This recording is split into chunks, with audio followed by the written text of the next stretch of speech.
Use करते हैं। मान लीजिए मैंने इंट ए क्यों लिखा, मैं अक्षय नहीं लिख सकता क्या? लिख सकता हूं मैं अक्षय भी, कोई प्रॉब्लम नहीं है, ठीक है। बट ये लिखने के लिए क्या रूल है, वो मैं कुछ रूल बना देता हूं।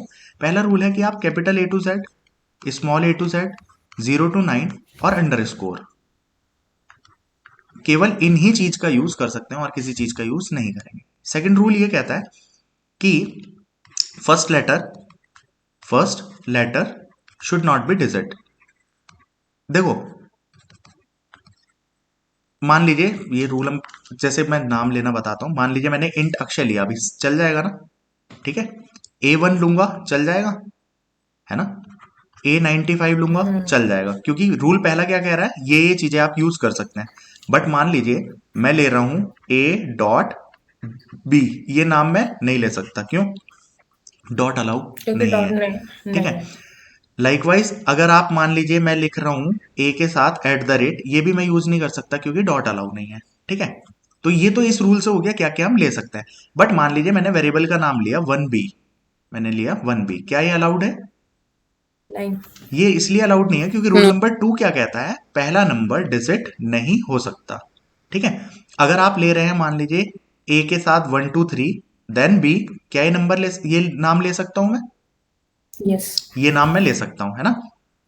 अगर मैं नाम ले रहा हूं अंडर स्कोर ए बी, ये नाम भी मैं ले सकता हूं। पहला कैरेक्टर अंडर स्कोर हो सकता है, डिजिट नहीं हो सकता, बस first character can not be digit. तो मेरे ख्याल से रूल नंबर 2 भी समझ में आ गया होगा और रूल नंबर 1 भी समझ में आ गया होगा। नाम अब आप समझ पा रहे होंगे कि हम कुछ भी ले सकते हैं। क्या मैं किसी का नाम ये ले सकता हूं, सिंपल इंटरेस्ट, क्या नाम ये ले सकता हूं मैं? यस, बट स्पेस के साथ नहीं। स्पेस है ना, तो नहीं ले सकता, या तो अंडर स्कोर लगाओ वरना इनको साथ में लिखो, है ना। हम्म। अभी ले सकता हूं। हम्म। तो ये बात आप समझ गए होंगे। थर्ड वाला रूल, मतलब ये सी में है, जैसे पाइथन वगैरह लैंग्वेज में शायद 48 तक है digit, but less than equal to C में कहते हैं कि less than equal to 31 digit से अलाउड है। 31 कैरेक्टर आप बोल सकते हो, character is allowed.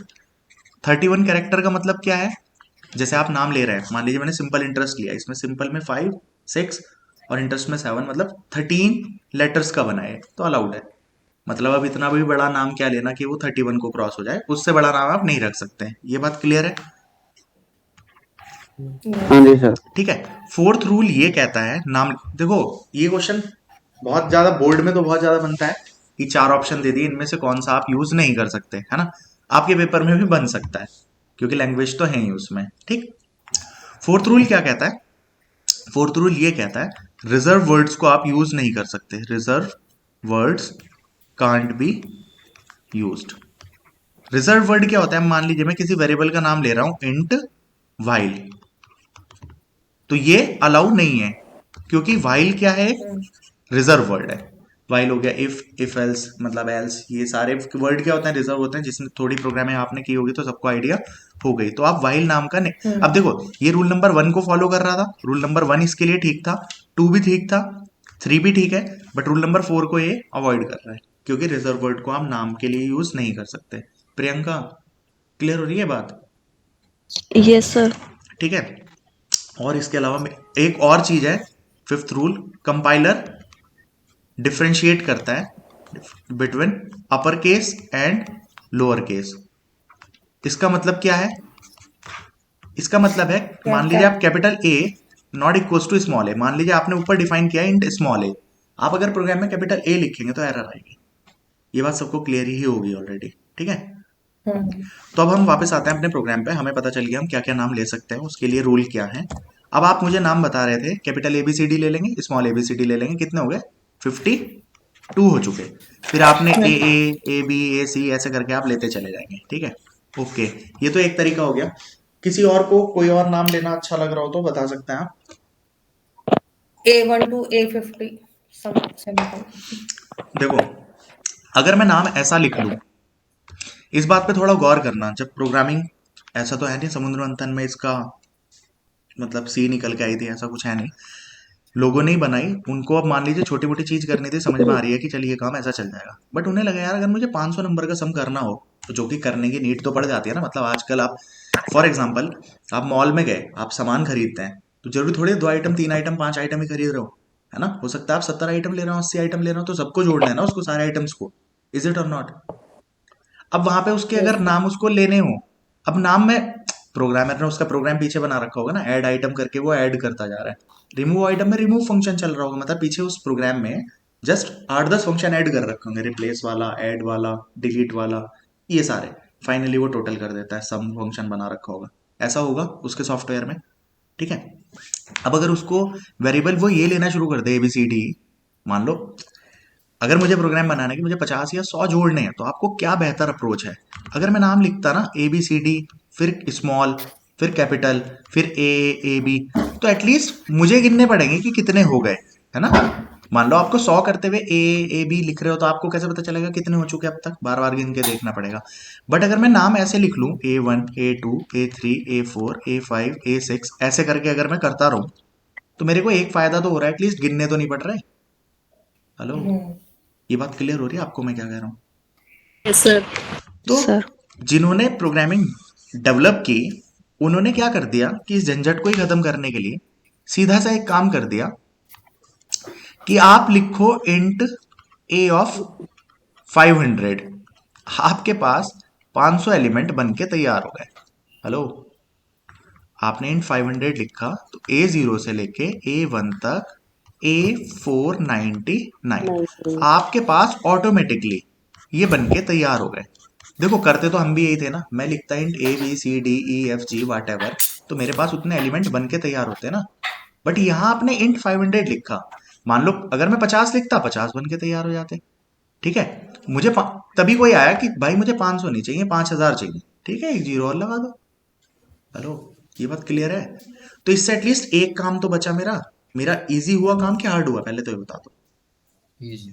But easy जब होगा हम सर। एरे पढ़ना शुरू करते हैं ना, एरे के बाद ना हमारे बस ऐसा लगता है प्रोग्रामिंग यार ये तो कुछ और ही पढ़ रहे हैं, फिर वहां से समझ में आना बच्चों को हो जाता है बंद। रीजन उसका क्या है, उससे पहले ना वाइल वगैरह लूप वगैरह हम पढ़ चुके होते हैं, बट वो हम चला के नहीं देखते कभी। चला के नहीं देखने का मतलब है, ये अगर हम प्रोग्रामिंग करेंगे उस डिटेल में तब देखेंगे इस कार्यवाही को, क्योंकि वो तो अलग से ही पूरा महीना खा जाएगा। तो उस चीज से तो खैर बाहर आ जाते हैं। बट एरे, क्योंकि एरे बच्चों तीनों जगह के लिए आपको लैंग्वेज भी आप करोगे, क्वेश्चन तो एटलीस्ट करोगे ही, तो हमें एरे पता होना चाहिए।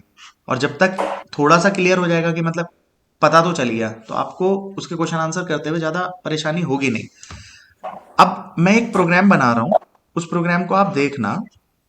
मैंने ये लिखा इंट A of 3 लिख दिया मैंने। क्या लिख दिया? Int A of 3। तो मेमोरी में A0 A1 और A2 बन जाएंगे कि नहीं? 3 ब्लॉक मान लो हाँ ये जी सर। ठीक है।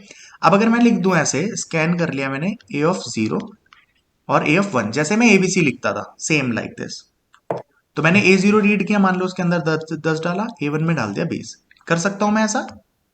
हाँ हाँ अब जी। अगर मैंने लिख दिया A2 equals to A0 plus A1, then मैंने प्रिंट कर दिया A of 2।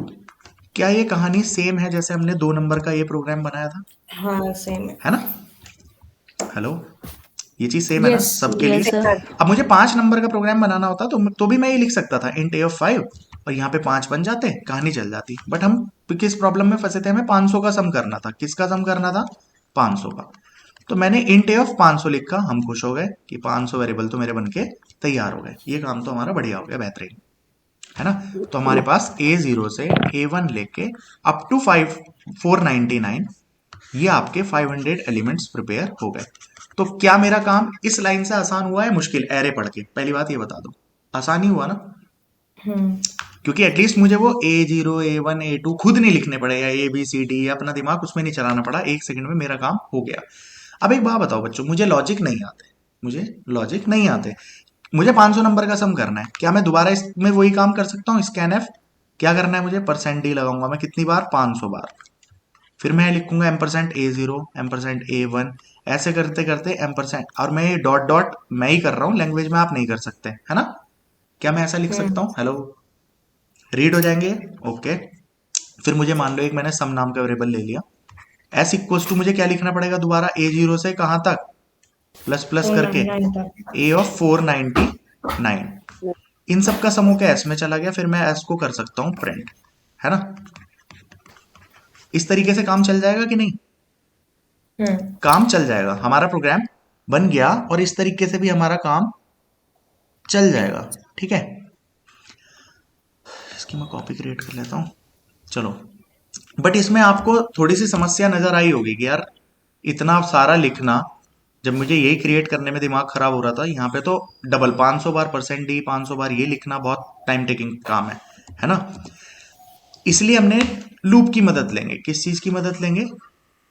लूप की मदद। अगर इसी काम को मैं ऐसे कर दूं, मान लो मैंने एक एस के साथ एक आई नाम का वेरिएबल लिया, मैंने लिखा फॉर आई की वैल्यू 0, आई लेस देन 500, आई प्लस प्लस, और मैंने यहां पे लिख दिया स्कैन एफ परसेंट डी। इसको रीड करने का तरीका आप देखना। हेलो। हम्म और यहीं पे हम कॉम्प्लेक्सिटी, ये ऐसे ही नहीं है फालतू में बना रहे हैं, कभी दिमाग कहीं और पहुंचा लियो आप सबने। थोड़ा गौर करते रहो, जब ये खत्म होगा तो बहुत कुछ खत्म हो जाएगा आपके दिमाग के क्वेश्चन आंसर्स में। मैंने ये लूप लगा लिया आई की वैल्यू 0 से आई लेस देन 500 और आई प्लस प्लस। अब देखो क्या फायदा होगा, आई की वैल्यू 0, 0 500 से छोटा है, रीड क्या होगा A0, इसे वैल्यू मिल गई। आई होगा 1, 1 500 से छोटा है, इसको भी वैल्यू मिल गई। 2, फिर A2 रीड होगा। आई होगा 3, तो फिर A3 रीड होगा। करते करते आई हो जाएगा 499, तो A of 499 रीड हो जाएगा। फिर होएगा आई 500। इस लूप से आप आ जाएंगे बाहर। क्या आप ये बात समझ पा रहे हैं? हेलो। जी सर। Yes sir. तो ये लूप कितनी बार चल रहा है? एक तरीके से 500 टाइम्स। तो इस लूप की कॉम्प्लेक्सिटी आप ऑर्डर ऑफ 500 बोल सकते हो, या तो क्योंकि 500 है तो हम इसको ऑर्डर ऑफ 1 भी रख सकते हैं।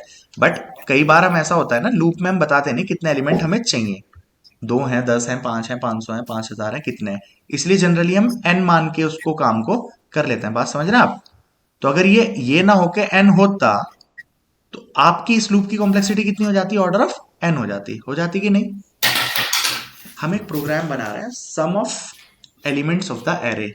कॉम्प्लेक्सिटी हमें उसकी भी एनालाइज करनी है। कल हमने चीजें पढ़ी थी कि हमें हर चीज के लिए क्या क्या करना है। फिर एरे इंसर्शन की करेंगे, फिर एरे डिलीशन की करेंगे, फिर उसमें सर्चिंग की करेंगे, फिर सॉर्टिंग की करेंगे, फिर हमारा एरे खत्म। हमें कॉम्प्लेक्सिटी, मैं प्रोग्राम बनाने नहीं सिखा रहा, ये सिर्फ इस प्रोग्राम के ऊपर हम डिस्कस कर रहे हैं। आगे के प्रोग्राम, चूंकि आपको पता है अच्छा एरे रीड कर रहे हैं, ओके ये कहानी हो गई होगी। क्योंकि एरे पूरा टॉपिक करना है तो एटलीस्ट एक प्रोग्राम तो एरे का करना चाहिए। ठीक है, उसे मैंने बिल्कुल बेसिक से रिलेट इसलिए कर दिया सम ऑफ टू नंबर से, क्योंकि ये प्रोग्राम सबको आता ही है। फिर एरे क्यों हमें नीड पड़ी, फिर वो समझना आपको आसान हो जाएगा, इसलिए मैंने इस सब चीज को रिलेट करके हम आगे चले। तो मेरे ख्याल से यहां तक कहानी सबको समझ में आ रही होगी, क्यों एरे की जरूरत पड़ी। और एरे हमारे लिए फायदेमंद ही है, नुकसानदायक नहीं है। क्योंकि अब एरे था तो आप लूप भी लगा सकते थे। अगर बच्चों आपने नाम लिए होते ABCDE, तो क्या लूप लगा सकते थे? कितनी प्रोग्रामिंग की विद्या आपकी स्ट्रांग है। नो। जब वो सबका नाम ही अलग अलग है तो लूप लगेगा कैसे? एटलीस्ट यहाँ पे सब A of 0 A1 सबका सिंटेक्स तो सेम है ना, अंदर की सिर्फ चीज चेंज हो रही है 0 1 2 3, तो एक सिंपल लूप से काम चल जाएगा। बट ये नाम होते ABCDEFG, तो यहाँ पे आप लूप कैसे भी नहीं लगा सकते थे, आपको इंडिविजुअल ही रीड करने पड़ते, सबके लिए लिखना पड़ता। अब देखो ये कहानी से तो चलो काम हो गया कि हमने रीड कर लिए।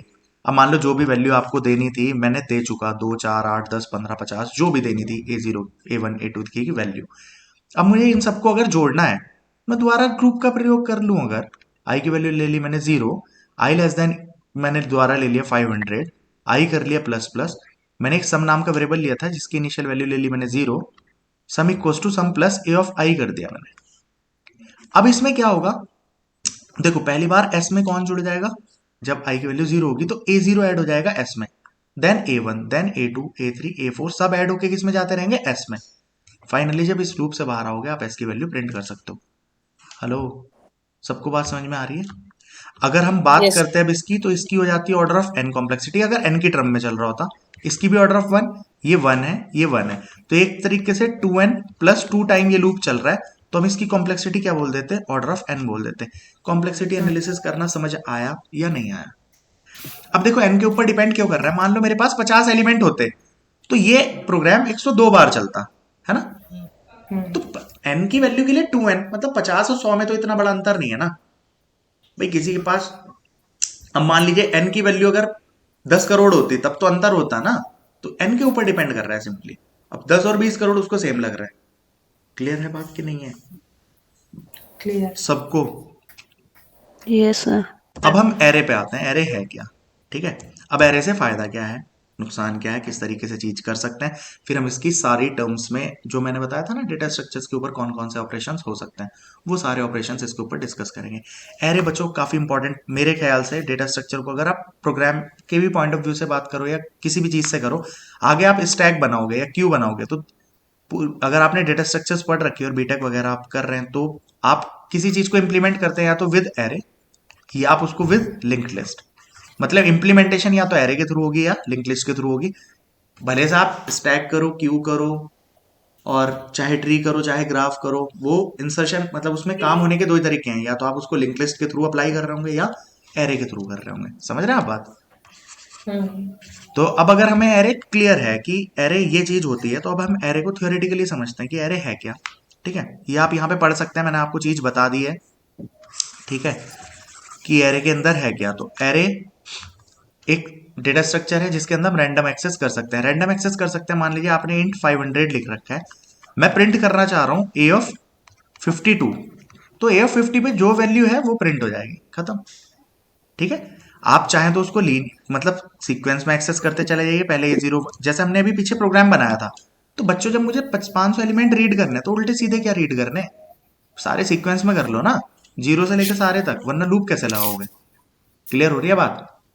बाकी आपकी मर्जी थी, पहले आप ए जीरो रीड करो, फिर ए ऑफ 10 करो, फिर ए ऑफ 500 करो, फिर ए ऑफ 2 कर लो, फिर किसी को कर लो, आपकी इच्छा थी। बट जनरली हम इस तरीके से कर लेते हैं। ठीक है, क्लियर हुई बात? तो इसमें आप रैंडम भी एक्सेस कर सकते हैं, ठीक है, और चाहे तो आप सीक्वेंस में भी एक्सेस कर सकते हैं। अब जैसे लिंक लिस्ट में आप रैंडम एक्सेस नहीं कर सकते, लिंक लिस्ट का आपको जैसे एरे का 10वां एलिमेंट प्रिंट करना है, तो आप लिख दीजिए प्रिंट ए ऑफ 10, प्रिंट हो जाएगा। ठीक है, बट लिंक लिस्ट का 10th एलिमेंट चाहिए, तो जब हम लिंक लिस्ट पढ़ेंगे आप समझ जाएंगे कि हम डायरेक्टली 10th एलिमेंट पे नहीं जा सकते। 10th पे क्या, सेकंड पे भी नहीं जा सकते, फर्स्ट के थ्रू ही सेकंड पे जाएंगे, सेकंड के थ्रू थर्ड पे। लिंक लिस्ट आपको पता हो तो इस तरीके से कनेक्टेड होती है ना। यस, ठीक है, हमारे पास उसमें सिर्फ क्या होता है, एड्रेस होता है। हमारे पास सिर्फ फर्स्ट का एड्रेस होता है। ठीक है, अब इसके लिंक पार्ट में सेकंड का एड्रेस पड़ा है, इसके लिंक पार्ट में अगले का एड्रेस, इसके लिंक पार्ट में इसका, इसके लिंक पार्ट में इसका। मुझे ये जानना हो ये कहाँ पे स्टोर है, तो फर्स्ट से मैं जाऊंगा सेकंड पे, सेकंड से जाऊंगा थर्ड पे, तब पता चलेगा। क्लियर हुई? लिंक लिस्ट वो होती है, इसलिए उसके अंदर रैंडम एक्सेस नहीं होता। तो ये क्वेश्चन भी आपके पेपर पॉइंट ऑफ व्यू से देखो, जो समझने के पॉइंट ऑफ व्यू से जरूरी है, मुझे इतना क्यों बोलना पड़ रहा है, मैं चाहूं तो आपके पेपर के पॉइंट ऑफ व्यू से इसको 2 दिन की क्लासेस में भी खत्म कर लेता। 2 दिन की क्लासेस मतलब जो 2 टाइम ले रहे हैं उसके अकॉर्डिंग। लेकिन फिर क्वेश्चंस एनालिसिस नहीं कर पाते आप, जब क्वेश्चन करते हैं ना हर क्वेश्चन को रटना पड़ता। ये आपने समझ के कर लिया, तो अगर इसको आप 4 दिन में मतलब 2-2 क्लासेस लेके कर रहे हैं, तो इसके बाद इस 2 सब्जेक्ट की टेंशन आपके दिमाग से हट जाएगी कंप्लीटली। क्योंकि सब समझने का, कुछ रटने की बात ही नहीं है इसमें, सब कॉन्सेप्ट्स का है। जिसकी प्रोग्रामिंग ठीक ठाक है, उसकी डेटा स्ट्रक्चर की नॉलेज बढ़िया है, तो कंपनी में भी आजकल सिर्फ उतना ही चाहिए, बाकी कहानी कुछ नहीं है। खैर वापस आता है हम अपने टॉपिक पे। तो एरे कंटीजियसली स्टोर होता है, मतलब देखिए मेमोरी में, अगर ये पहला वाला मेमोरी में कहीं पे जाके स्टोर हुआ, ये 2000 नंबर ब्लॉक पे स्टोर हुआ मेमोरी का, इसने 2000 सेल लिया, तो अगर ये इंटीजर है अगला तो 2002 पे होगा, फिर 2004 पे होगा। ये मैं इसकी मेमोरी सेल्स की बात कर रहा हूँ। तो यानी मेमोरी में ये कंटीन्यूअसली स्टोर होता है, मतलब एक के बाद एक। ये बात क्लियर है सबको भाई एरे के बारे में? हेलो? Yes, sir. तो एरे की बेसिक्स हम क्लियर कर चुके हैं, एरे क्या है। तो एरे सिंपली एक डेटा स्ट्रक्चर है। अब अगर एरे लीनियर है कि नॉन लीनियर है, तो एरे लीनियर है, क्योंकि हम लीनियरली एक्सेस कर रहे हैं ना इसको। हेलो? लीनियर एक्सेस कर रहे हैं ना, ये नहीं कहीं से कहीं पे भी पहुंच रहे हैं। दूसरी बात, एरे प्रिमिटिव है कि नॉन प्रिमिटिव है? प्रिमिटिव वो होता है जिसको सब पार्ट में ब्रेक नहीं कर सकते, नॉन प्रिमिटिव जिसको सब पार्ट में ब्रेक कर सकते हैं। तो एरे नॉन प्रिमिटिव है ना भाई। आपके लिए A1 अलग एलिमेंट है, A2 अलग है, A3 अलग है, A4 अलग है। इज इट और नॉट? Yes sir. ठीक है, चलिए अब इसके बाद हम आते हैं, अब एरे के ऊपर हमें कुछ चीजें करनी है। अब अच्छा, मेरे को एक क्वेश्चन था, उस क्वेश्चन का आंसर भी आपको भी थोड़ी देर में मिल जाएगा। फिलहाल जैसे एरे हम इंट A500 लिखा, हम प्रोग्रामिंग में कहते हैं ना A0 से स्टार्ट हो रहा है, A0 से स्टार्ट हो रहा है, भाई ये A1 से क्यों नहीं हो रहा? 1 से 500 भी तो ले सकता था, प्रोग्रामिंग वाले ने जिसने बनाया उसने 0 से क्यों करा, होशियारी करी। शुरू में जब हम पढ़ाते हैं ना बीटेक फर्स्ट ईयर में, आधा दिमाग इस काम में खराब होता है, बीसी कुछ भी आप पढ़ रहे हो पहली प्रोग्रामिंग लैंग्वेज, कि बच्चों ये 0 से है, 500 लिखा तो 0 से 499 तक है। 0 से 499 तक आप लेस देन लिखो, इक्वल टू मत जाओ, क्योंकि 500 एलिमेंट है ही नहीं। तो आप एन की वैल्यू 0 से स्टार्ट करके आई लेस देन एन करते हैं। जैसे यहाँ पे बच्चा क्या कर देता है, इक्वल टू भी लगा देता है। तो वो समस्याएं बहुत ज्यादा आती हैं। तो कई बार आप एज ए टीचर भी सोचोगे यार इससे तो यहीं से शुरू कर लेते, बट क्यों नहीं करते? वो इसने बनाने वाले ने 1 से क्यों नहीं किया, इतनी कंफ्यूजन क्यों क्रिएट की? एनीवन?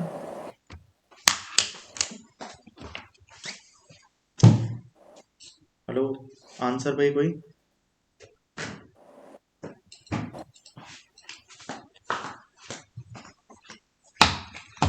हेलो, कोई तो दे दो। मानव, आपका ही अनम्यूट है, अभी बता दो। नहीं बन रही बात? पूजा, दिव्या, अंकित, नो। नहीं बन रही बात। देखो, है क्या इसमें चक्कर, किस वजह से ये काम करना पड़ता है। अभी हम एड्रेस कैलकुलेशन सीखेंगे कैसे है, ठीक है। जब हम एड्रेस कैलकुलेशन करेंगे ना, एरे का एड्रेस कैलकुलेशन के ऊपर क्वेश्चन आ जाता है आगे। जो अब मैं क्वेश्चन लूंगा ना यहाँ से, ये क्वेश्चन पेपर में आ जाते हैं, जैसे एड्रेस कैलकुलेशन का लिख रखा है ना, वहां पे आपको ये बात क्लियर हो जाएगी, तभी डिस्कस करते हैं। क्यों अभी बिना समझाए डिस्कशन करना है, ठीक है। वापस आते हैं, अभी 2 मिनट बाद इसका आंसर मिल जाएगा आपको। देखो, पहली बात तो पेपर में एक तो ये क्वेश्चन बन जाता है, ये बना हुआ भी होगा टीजीटी में, एक आध किसी जगह आया हुआ होगा ये किसी ना किसी सेट में या कहीं पे। मान लो इफ ए 10 और 5 लिखा है, तो इसके अंदर टोटल कितने एलिमेंट्स हैं। ये भी 2 डायमेंशनल की बात होने लगी, तो 2 डायमेंशनल अभी छोड़ देते हैं, 1D की बात करते हैं पहले, ठीक है। 1D में, हाँ ये 2D आ गया ना। देखो पहले 1D की बात कर लेते हैं। मैंने लिख दिया इंट ए ऑफ 10, तो इसके अंदर कितने एलिमेंट्स हैं, टोटल साइज इसका कितना है 10, वो तो देख के ही पता चल रहा है ना। हेलो, ये समझ में आ रही यस है। सर। और कई बार ना ये ऐसे भी दे देगा, इंट ए ऑफ, मान लीजिए 5 से 15, ऐसे 5,15 लिख दिया है। अब ये ऐसा नहीं है 2 डायमेंशनल एरे है। 2 डायमेंशनल कैसा होता है बच्चों, अगर मैं लिख रहा हूं इंट ए ऑफ 5,15, ये है 2 डायमेंशनल, दिख रहा है ना। इसमें कितनी सबस्क्रिप्ट है, ये दोनों अलग अलग, तो इसमें 5 रो हैं और 15 कॉलम है, दिस इज डिफरेंट। बट 5,15 लिखा, इसका मतलब पता है क्या बच्चों, इसमें इंडेक्स, पहला इंडेक्स जो है ना एरे का 5 से शुरू हो रहा है, अगला एलिमेंट क्या है 6 है, अप टू कहां तक एलिमेंट है 15। तो ये टोटल कितने एलिमेंट है, कितने एलिमेंट है दिव्या, 5 से 15। हेलो, है ना, कितने इलेवन एलिमेंट है सर। भाई, ये क्वेश्चन तो बहुत आता है। 10 कितने, 10 10? एलिमेंट। मेरी बात सुनो, अगर आप काउंट 11 भी करो 11। ना, हाँ, ये 11 तो सर। तुम्हारे रीजनिंग के लिए भी जरूरी है, रीजनिंग भी आएगी 20 नंबर की। 5 से 15 तक 11 एलिमेंट है। और बच्चों के रोल नंबर काउंट कराते हैं कई बार हम, यहाँ से यहाँ तक है, रीजनिंग क्यों जरूरी है, वहां पे फिर उंगली पर गिनते रहो बैठ के कितने हो गए। अपर bound minus lower bound plus 1, तो ये रटने का खेल नहीं है, सीधा क्या कर लो, upper bound minus lower bound plus 1। इसका अपर बाउंड क्या है, मतलब मैक्सिमम एलिमेंट कहाँ है 15 पे, माइनस पहला एलिमेंट कहाँ था 5 पे, प्लस 1, यानी टोटल एलिमेंट कितने हो गए 11। आप काउंट भी कर सकते हैं कभी भी, कोई भी चीज आपको काउंट करनी है ना, टोटल कितनी हो रही है ऐसे काउंट कर सकते हैं आप। ये बात सबको समझ में आई? हेलो, अब अगर मैं ये लिख देता Yes. Int yes sir. A of -3 से 2, कितने एलिमेंट हुए, तो देखो आपको अपर बाउंड क्या है 2, माइनस माइनस 3 प्लस 1, यानी इसके अंदर टोटल एलिमेंट कितने हो गए 6 एलिमेंट। अब अगर इसको आप देखते हुए ना, देखो A of -3, A of -2, A of -1, A of 0, A of 1 और ए ऑफ 2, हो गए 6 एलिमेंट। हेलो, है ना, इस तरीके से 6 एलिमेंट हो चुके हैं इसमें। तो मेरे ख्याल से ये क्लियर हो गया होगा एलिमेंट कैसे निकालना है, ठीक। Yes sir. अब Yes, sir. अगर इसने डायरेक्ट दे दिया ए ऑफ 10,5, तो आपके पास एलिमेंट सीधे सीधे कितने हो जाएंगे, 10 रो हैं 50 50। कॉलम, तो रो 50। क्रॉस कॉलम कर लो सीधा, आपके पास कितना हो जाएगा 50। ओके, ये बात हो गई। 0 से 9 लिख रखा है इसने। देखो बच्चों, ये वही है जो आप सी में 10 हो लिखते हैं गया। ना, सी में जो आप लिखते हैं, जैसे ये यहाँ वाले पे लिख देता हूं मैं, is it same like this और नॉट। अगर मैं लिख देता ए ऑफ 0 2 9, है ना भाई, A10 ऐसे ही तो चलता है, A0 पहला एलिमेंट सर होता इसमें है, 10। A0 से A9 तक ही तो जब आप बच्चों लिखते हो इंट ए ऑफ 10, तो आपके पास एलिमेंट कहां से कहां तक बनते हैं, पहला एलिमेंट क्या होता है A5 वाइव थोड़ी होता है, कौन सा होता है पहला एलिमेंट A0, से मैक्सिमम एलिमेंट कहां तक जाता है A9 तक। आपके टोटल एलिमेंट A0 से A9 तक कितने हैं 10, 9 माइनस 0 प्लस 1। मैं कह रहा हूं this and this both are same, is it और नॉट। ये बात समझ में आ रही है आपको, ये दोनों सेम है, जी। है ना। इंट ए ऑफ 10 लिखो या 0 to 9 लिखो, बात एक ही है, ठीक है। अब जैसे कि हमने यहाँ पे कर लिया 10 रो, अब देखो 0 to 9 है तो अपर बाउंड माइनस लोअर बाउंड ये भी वही 10 आ गया। मैंने अगर लिख दिया -2 से 4 तक तो आपका कितना हो जाएगा, 4 -2 7 यानी sir. 7 हो जाएगा, ठीक है। 7. अब बच्चों जैसे ये दे दिया इसने, एरे जो क्रिएट किया वो देखो, अब मुझे पहले निकालना पड़ेगा इसके अंदर टोटल रो कितनी है। रो कितनी है इसके अंदर कैसे पता चलेगा, चाहे आप उंगली पे काउंट कर लीजिए। और पहली रो का नाम क्या है, 3, इंडेक्स क्या है उसका 3, 3 4 5 6 वही 10 तक। यानी अगर इसको भी निकालना हो ना कितनी रोज हैं, तो कैसे पता चलेगा, अपर बाउंड माइनस लोअर बाउंड +1। ये तो कहीं पे भी लगा सकते हो आप, काउंटिंग करने की जरूरत नहीं होती। 3 से 10 तक कितने एलिमेंट है, 10 में 3 गया +1, यानी कि टोटल कितने हो गए 8 रो। और 5 से 9 तक कितने कॉलम हो गए, कॉलम नंबर 5 6 7 8 एंड 9, यानी 5 to 9 कितने आ गए आपके, हेलो, कितने हो गए 5। तो यानी इसके 5. अंदर टोटल एलिमेंट कितने हो जाते हैं, 8 × 5 40 14. एलिमेंट्स हो जाते हैं। चाहे आप इसको बना के भी देख सकते हैं, अगर इसका एरे क्रिएट करेंगे ना तो इसके अंदर कितनी रोज आ जाएंगी, 8 रो हैं और 5 कॉलम, तो आपके पास कितने हो जाएंगे, इतने एलिमेंट हो जाएंगे। मेरे ख्याल से ये कहानी सबको क्लियर हो गई होगी, हो गई कि नहीं, Yes sir. ठीक है। यहाँ पे मैंने क्रिएट करना बताया था, चलो इसका तो हो जाएगा। अभी ये हो तो इसके अंदर टोटल कितने एलिमेंट हो गए, 10 हो गए। इसके अंदर कितने एलिमेंट हो जाएंगे, ये क्वेश्चन इंपॉर्टेंट है बच्चों, ये मजाकबाजी नहीं है, क्वेश्चन इंपॉर्टेंट है ये। 2 ये डायमेंशनल से समझ में ज्यादा, आ रहा है जी. हाँ 2 डायमेंशनल से ज्यादा ये 1 डायमेंशनल वाला इंपॉर्टेंट है, मतलब एड्रेस कैलकुलेशन के लिए, क्योंकि 2 घंटे में 200 क्वेश्चन आते हैं तो छोटा वाला आता है। हाँ अक्षय, जी, भैया 1 मिनट आप मतलब प्रीवियस स्लाइड पे जाएंगे, हाँ बिल्कुल। ये वाली नहीं जहाँ पे, हाँ ये जैसे आपने यहाँ डिफाइन किया है 3 -10 ऐसे 3 मतलब, माइनस -10 नहीं नहीं, है. 3 से 10 तक है। ओके, तो हाँ मतलब यहाँ पे मैं ऐसे कॉमा एज्यूम करूँ, हाँ, चाहे राइट? कॉमा एज्यूम कर लो, एक ही बात है। Sir okay. पेपर में सेमीकोलन भी आया हुआ था, ऐसे पेपर बीच में सेमीकोलन था. जनरली जब हम लिखते हैं ना वो इंडेक्सिंग इससे ही अलग करते हैं, 3 से 8 लिखते हैं।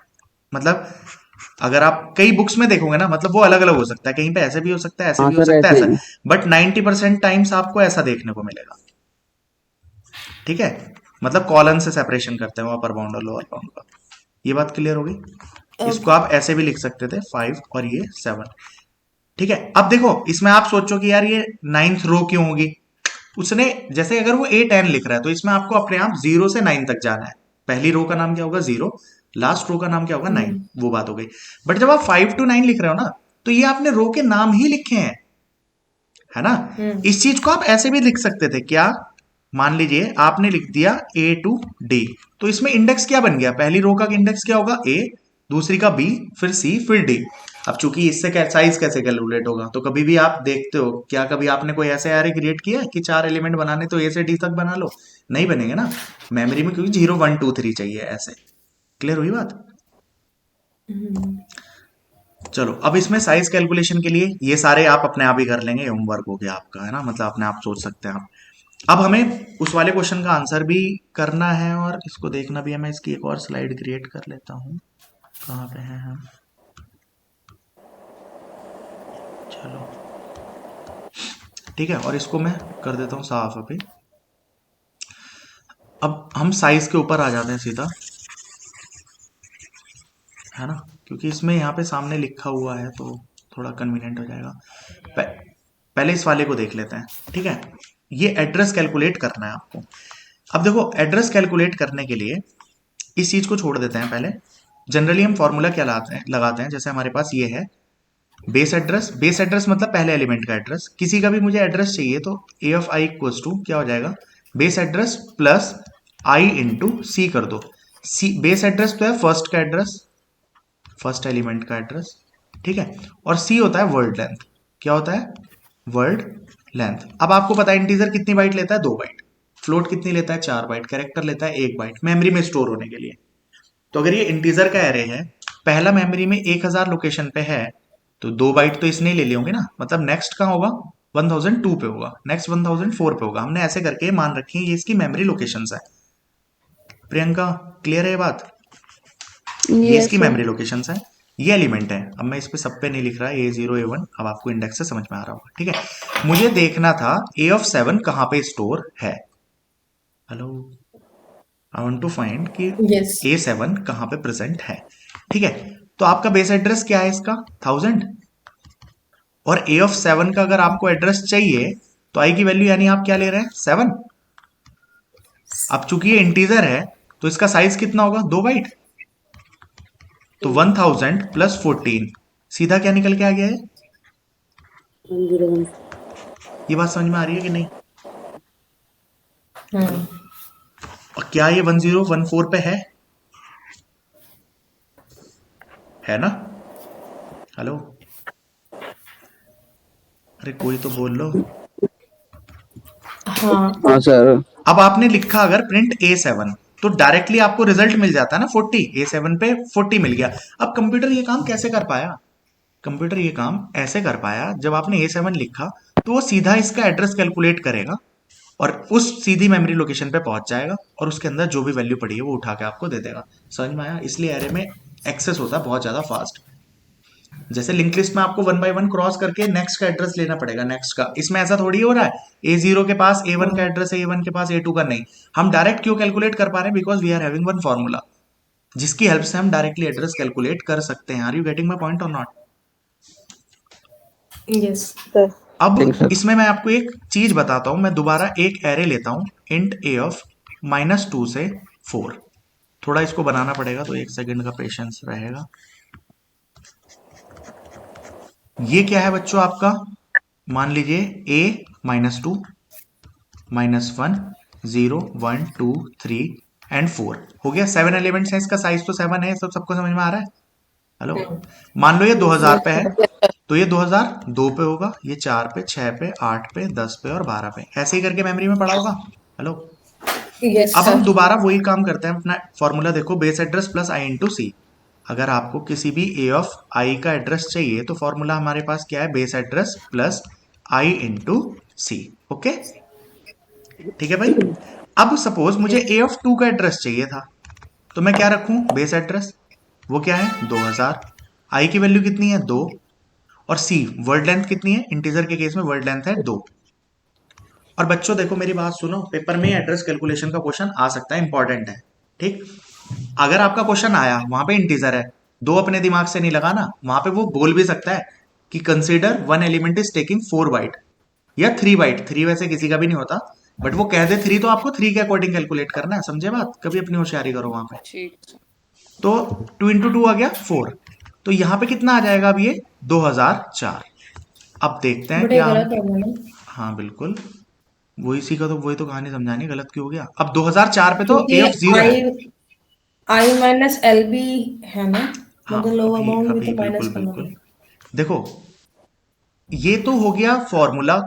कब काम करता है, it works only when you start with index 0। अगर आप इंडेक्स 0 से स्टार्ट कर रहे हो only then it will work. अगर आपका इंडेक्स यानी लोअर बाउंड कुछ भी है तब ये काम नहीं करेगा। हेलो, इसके लिए मतलब जनरलाइज्ड फॉर्मूला लिख देता हूं मैं। जनरलाइज्ड फॉर्मूला क्या है, अगर आपको एड्रेस निकालना है किसी भी ए ऑफ आई का तो base address plus I minus lower bound into सी। अब इसे एक बार करके देखिए, मान लीजिए आपको किसका एड्रेस निकालना था, ए ऑफ 2 का। बेस एड्रेस कितना है 2000, आई की वैल्यू कितनी है फिलहाल, किसका फॉर्मूला निकालना है ए ऑफ 2 का, तो आई की वैल्यू है 2।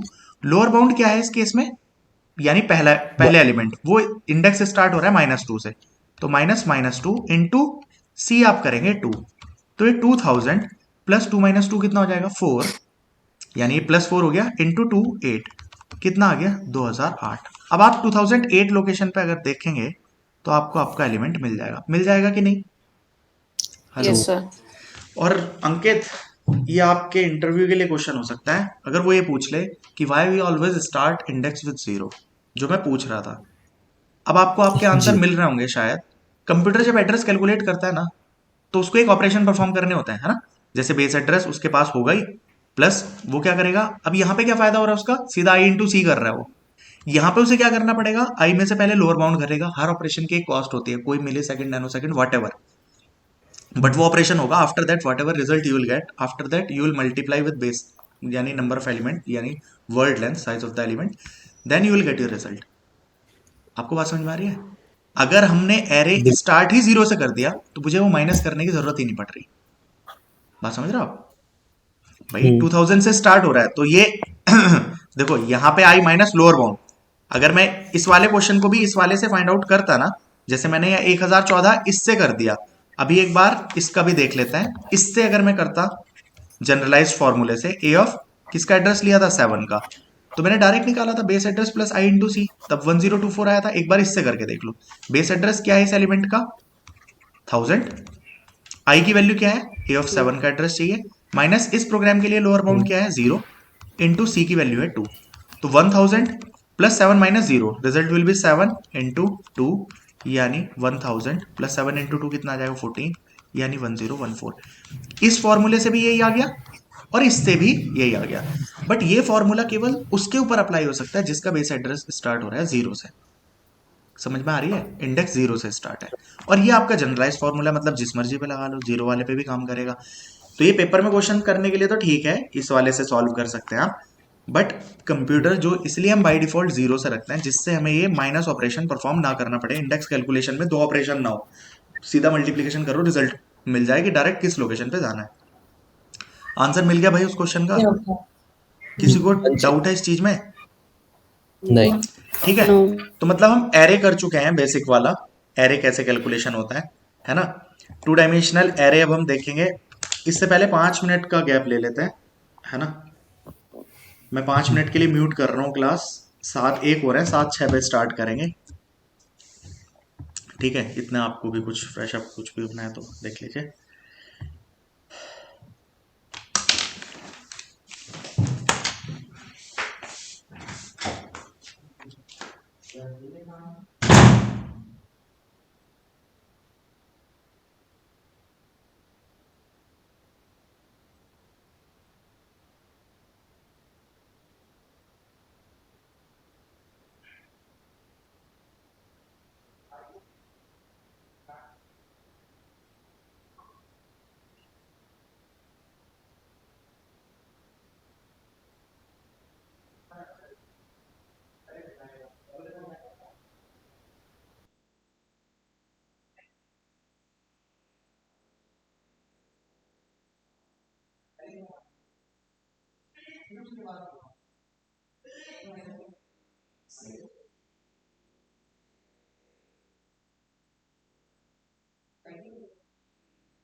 मैं 5 मिनट का गैप किया।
अनु,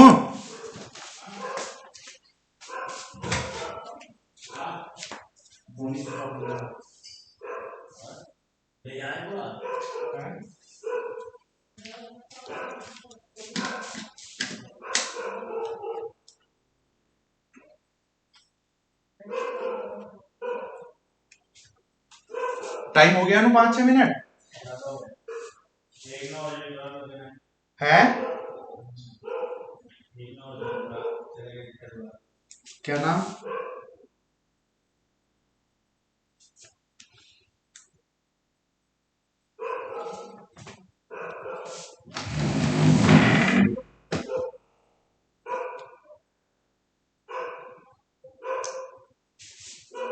अनु मुझे नेट दे।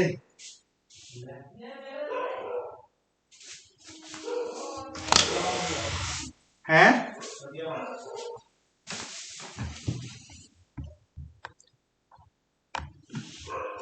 कौन 70 वो ठीक है। मैं ही ना हूं लिंक मीटिंग में तो मुझे लग रहा।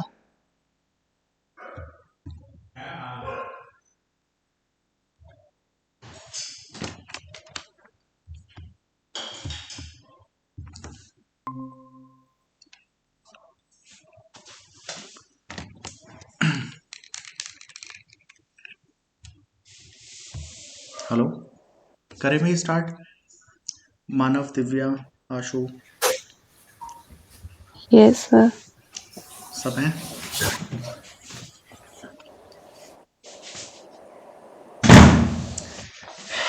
ठीक है भाई, स्टार्ट करते हैं। सबको क्लियर है? स्क्रीन नहीं दिख रही होगी आप लोगों को, है ना? फोन स्विच ऑफ हो गया एक्चुअली। नहीं दिख रही सर। हाँ, तो फोन ऑन करने के चक्कर में टाइम लग गया। फोन डाउन था और वो चार्जिंग पे लगाया नहीं था। चलिए ठीक है, अभी कनेक्टेड है, सबको दिख रहा है नहीं? Yes sir. अब हम वापस आ जाते हैं अपनी चीज पे। ठीक है। रो मेजर ऑर्डर से भी हम एड्रेस कैलकुलेट कर सकते हैं। पेपर के पॉइंट ऑफ व्यू से ये क्वेश्चन बन जाता है कई बार कि मान लीजिए आपको एक 2 डायमेंशनल मैट्रिक्स दे दी है ना, मान लो A34 दे दिया, उसका एड्रेस पूछ लिया आपने कि मान लो AF12 कहाँ पे स्टोर है या 22 कहाँ पे स्टोर है। पहली बात मतलब ये होता क्या है, जैसे 1 डायमेंशनल एरे हमने पढ़ा तो ये मेमोरी में कैसे स्टोर हो रहा है, 1 बाय 1 है ना, कि मान लीजिए AF0 फिर 1 2 3 ऐसे करके ये स्टोर हो रहा है। अगर हम 2 डायमेंशनल मैट्रिक्स की बात करते हैं यानी 2 डायमेंशनल एरे जिसे हम मैट्रिक्स बोलते हैं, उसके अंदर क्या लिखा है, ये 3 4 लिख रहे हैं, मतलब 3 रो हैं और 4 कॉलम है। ठीक है। इसके अंदर होगा क्या कि आपका A00 A01 मेमोरी में इस तरीके से इंडेक्स अपने आप से बन जाते हैं, मतलब उसके इंडेक्स का नाम क्या होगा, 00 01 02 03, इस तरीके से मेमोरी बन गई। बट बच्चों ये हमारे देखने के पॉइंट ऑफ व्यू से हम एरे को ऐसा देख रहे हैं, बट मेमोरी में तो ये इस तरीके से स्टोर हो नहीं सकता ना। मेमोरी 2 डायमेंशनल नहीं होती। देखो मेमोरी का मतलब हम बात कर रहे हैं रैम से, कोई भी चीज जो रन होती है ना वो रैम में जाके स्टोर होता है, तभी उसको प्राइमरी मेमोरी भी बोलते हैं यानी मेन मेमोरी। ठीक है। जब ऑपरेटिंग सिस्टम सब्जेक्ट करेंगे तो बहुत चीजें क्लियर होंगी कि किस तरीके से हमारा काम एक्चुअली में चलता है। अभी तो हमें पता है कि हम कैसे काम कर रहे हैं कंप्यूटर पे, बट कंप्यूटर में मान लो आपके पास ये सीपीयू है या इसके बाद हम कैश को कनेक्ट रखते हैं, पहले कैश का कॉन्सेप्ट नहीं होता था, फिर मेन मेमोरी है, तब आपकी सेकेंडरी मेमोरी है यानी हार्ड डिस्क वगैरह, उसके बाद एक्सटर्नल ड्राइव्स हैं। तो किस तरीके से डेटा रन होते होते यहाँ पे आता है, ये सारे कॉन्सेप्ट हम पढ़ेंगे किसके अंदर, ऑपरेटिंग सिस्टम के अंदर। और ओएस के अंदर भी जैसे आप पेजिंग सेगमेंटेशन आपको पता होगा तो वो सेकेंडरी से मेन में लाता है, but computer organization and architecture पढ़ा होगा, उसमें मैपिंग टेक्निक्स पढ़ी होंगी, वो मैपिंग टेक्निक आपकी कैश में कॉपी करती है यानी मेन मेमोरी से डेटा कैश को वो ला के देती है और कैश से सीपीयू लेता है। ये मेमोरी हिरार्की है पूरी, ये जब हम पढ़ेंगे उसमें तब डिटेल में समझेंगे ऑपरेटिंग सिस्टम और सीओए सब्जेक्ट के जब हम करेंगे। फिलहाल जो हमारा ये एरे है तो ये हमें देखने में 2D लग रहा है, बट मेमोरी में ये 1D ही स्टोर होगा। ठीक है। तो इसको स्टोर करने के 2 मेथड होते हैं, रो मेजर मेथड या कॉलम मेजर मेथड। इसका मतलब क्या है, कुछ ऐसा वो नहीं है, जैसे मान लीजिए ये आपका एरे है तो ये मेमोरी में कैसे जाना था, भाई मेमोरी तो ऐसी है ना, तो आप ऐसा तो है नहीं उसको ऐसे स्टोर कर सकते हैं 2D फॉर्म में, यानी इसको हमें 1D में कन्वर्ट करना पड़ेगा। तो देखो होगा क्या, यहाँ पे ये लिख लीजिए, पहले आप A00 को डाल दो, फिर A01 फिर 02 फिर 03 फिर 10 11 12 13, तो ये रो मेजर मेथड है, मतलब पहले पूरी पहली रो स्टोर करिए, फिर पूरी सेकंड रो, फिर पूरी थर्ड रो। ठीक है, उसको बोलते हैं रो मेजर मेथड। ये बात सबको समझ में आ रही है क्या? हेलो। Yes sir. और कॉलम मेजर मेथड में क्या होता है, पहले पहला कॉलम यानी पहले ये 3 एलिमेंट A00 A10 A20, फिर ये फिर ये फिर ये। बट बच्चों अगर आप इसको रो मेजर से स्टोर करते हैं तो मान लीजिए मैं A12 का एड्रेस जानना चाहता हूं, देखो आप कैलकुलेट करके भी देख लो, अगर हम बात करें सपोज इस वाले एलिमेंट की बात करें, इस एलिमेंट की, तो अगर मैं रो मेजर से स्टोर कर रहा हूं तो कौन से नंबर पे आएगा ये, first second third fourth fifth element है ये, इज इट और नॉट? इस पर्टिकुलर एरे की बात कंटेक्स्ट में बात कर रहा हूं मैं, है या नहीं है? बट अगर आप कॉलम मेजर मेथड में बात करेंगे तो कॉलम मेजर में क्या होगा, ये आपका फर्स्ट एलिमेंट है और ये आपका कौन सा होगा, सेकंड एलिमेंट होगा। समझ आ रही है बात? तो यानी एड्रेस तो हर किसी का अलग अलग बनेगा ना। रो मेजर मेथड में ये 5वें नंबर पे आना है, तो अगर पहला 2000 पे है तो ये 2008 पे लोकेशन पे आपको शो करेगा, और अगर रो कॉलम मेजर मेथड होता तो ये 2002 पे आ रहा होता। ठीक है, इसलिए दोनों के फॉर्मूले भी अलग होता है। ये बात मेरे ख्याल से आपको समझ में आ गई होगी कि किस तरीके से क्या बात मैं कहना चाह रहा हूँ। रो मेजर और कॉलम मेजर में स्टोर होता है, तो उसी सेम चीज से ये आपकी वैल्यू ले लेता है। मतलब अब इसके पेपर में ऐसा आ जाएगा ना कि मान लीजिए ये एरे है आपके पास A3,5, ठीक है, जैसे ये अभी A3,5 वाला नहीं है, ये 3,4 वाला है एक तरीके से, है ना, विद बेस एड्रेस। मान लीजिए उसने बेस एड्रेस दे दिया, जैसे इसमें मैंने 100 से स्टार्ट मान रखा है, इसी एग्जांपल को लेते हैं, बेस एड्रेस उसका क्या दे दिया, 100 दे दिया, और इसमें मैंने 02 ले रखा है, यानी सी की वैल्यू कितनी दे दी मैंने, 2 दे दी, वर्ड साइज। अब इसने पूछ लिया आपके पास कि मुझे बताइए A12 का कौन सा एड्रेस है, या A12 कहां पे जाके स्टोर हो रहा है। ये F23 कहाँ पे स्टोर हो रहा है, या कोई सी भी चीज का आप पूछेंगे तो वो कहाँ पे स्टोर हो रहा है। तो आपको वो एड्रेस कैलकुलेट करने के लिए कुछ नहीं करना है, सिंपली फॉर्मूले में वैल्यू रखनी है। फॉर्मूला आपके पास क्या है, देखो ये फॉर्मूला याद करना मैं आपको बता देता हूँ किस तरीके से आपको करना है। रो मेजर मेथड में देखो, जैसे हमने अभी पढ़ा था ना, base address plus I minus lower bound into सी, ये आपने किसके लिए पढ़ा है, 1D एरे के लिए। तो ये किसी को भी याद करना मुश्किल नहीं है, क्योंकि पेपर वैसे तो समझने की चीज है, बट पेपर के पॉइंट ऑफ व्यू से हमें ऐसा भी तो है ना, ये थोड़ी हम एक ही सब्जेक्ट पढ़ रहे हैं, आगे हमें 15-20 सब्जेक्ट पढ़ने हैं, तो चीजें ध्यान रहनी चाहिए ना पेपर में, तो वो मैटर करेगा। तो base address plus I minus lower bound into सी, वो पिछला वाला आपको याद रहेगा। तो अगर यहाँ पे दो चीजें हैं तो जे माइनस लोअर बाउंड इंटू सी भी कर लीजिए, मतलब आई और जे दोनों के लिए हो गया। रो मेजर मेथड में रो वाले पार्ट में यानी आई वाले पार्ट में नंबर ऑफ कॉलम्स से मल्टीप्लाई करते हैं, बस ये। अब मान लीजिए इसके अंदर m रो है और n कॉलम है, तो यहां पे आप मल्टीप्लाई कर लेंगे m से। कॉलम मेजर मेथड का फॉर्मूला होता तो वो सेम रहेगा, यानी base address plus I minus L B into C plus J minus lower bound into C. But यहां पे क्या कर देंगे, रो कॉलम वाले पार्ट में नंबर ऑफ रोज से मल्टीप्लाई कर देंगे। और बच्चों ये भी कोई रटने की चीज नहीं है, देखो है क्यों, मैं क्या बोल रहा हूं, रो मेजर मेथड में रो वाले पार्ट में नंबर ऑफ कॉलम से मल्टीप्लाई कर देंगे। क्या रीजन है, देखिए अगर मैं तीसरी सेकंड रो की बात कर रहा हूं तो इसका मतलब 0th रो और फर्स्ट रो ये दोनों के एलिमेंट पूरे पूरे आ चुके हैं। हेलो, यानी ये 4 एलिमेंट हो चुके हैं, 4 + 4 8, और अगर इसका मैं सेकंड एलिमेंट की बात कर रहा हूं तो यानी 10वें नंबर पे है ये। अब अगर मैं बात कर रहा हूं सेकंड इंडेक्स की, तो इसका मतलब इससे पहले 2 रो आ चुकी हैं, तो 2 रो में टोटल जब आप m से मल्टीप्लाई कर लेंगे, मतलब टोटल नंबर ऑफ कॉलम्स से, तो आपको पता चल जाएगा कितने एलिमेंट पहुंच चुके हैं। हेलो, बात समझ रहे हैं आप मेरी, मैं क्या बोल रहा हूं।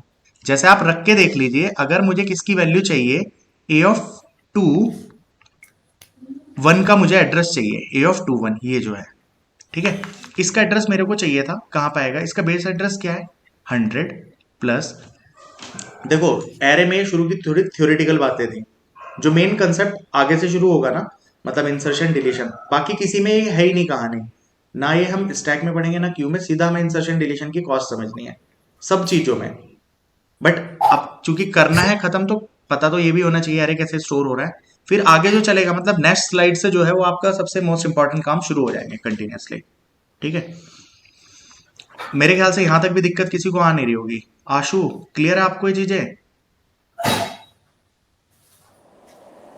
आशु, हाँ a(2)(1) आपके पास आया 100 प्लस, यहां पे आ जाएगा i की वैल्यू क्या है 2 माइनस लोअर बाउंड क्या है, एरे कहां से स्टार्ट हो रहा है 0 से, तो 2 माइनस 0 इंटू सी है वर्ड साइज, एक एलिमेंट कितना साइज ले रहा है 2 बाइट, इंटू यहां पे नंबर ऑफ m से मल्टीप्लाई कर रहे हैं, मतलब m रो और n कॉलम।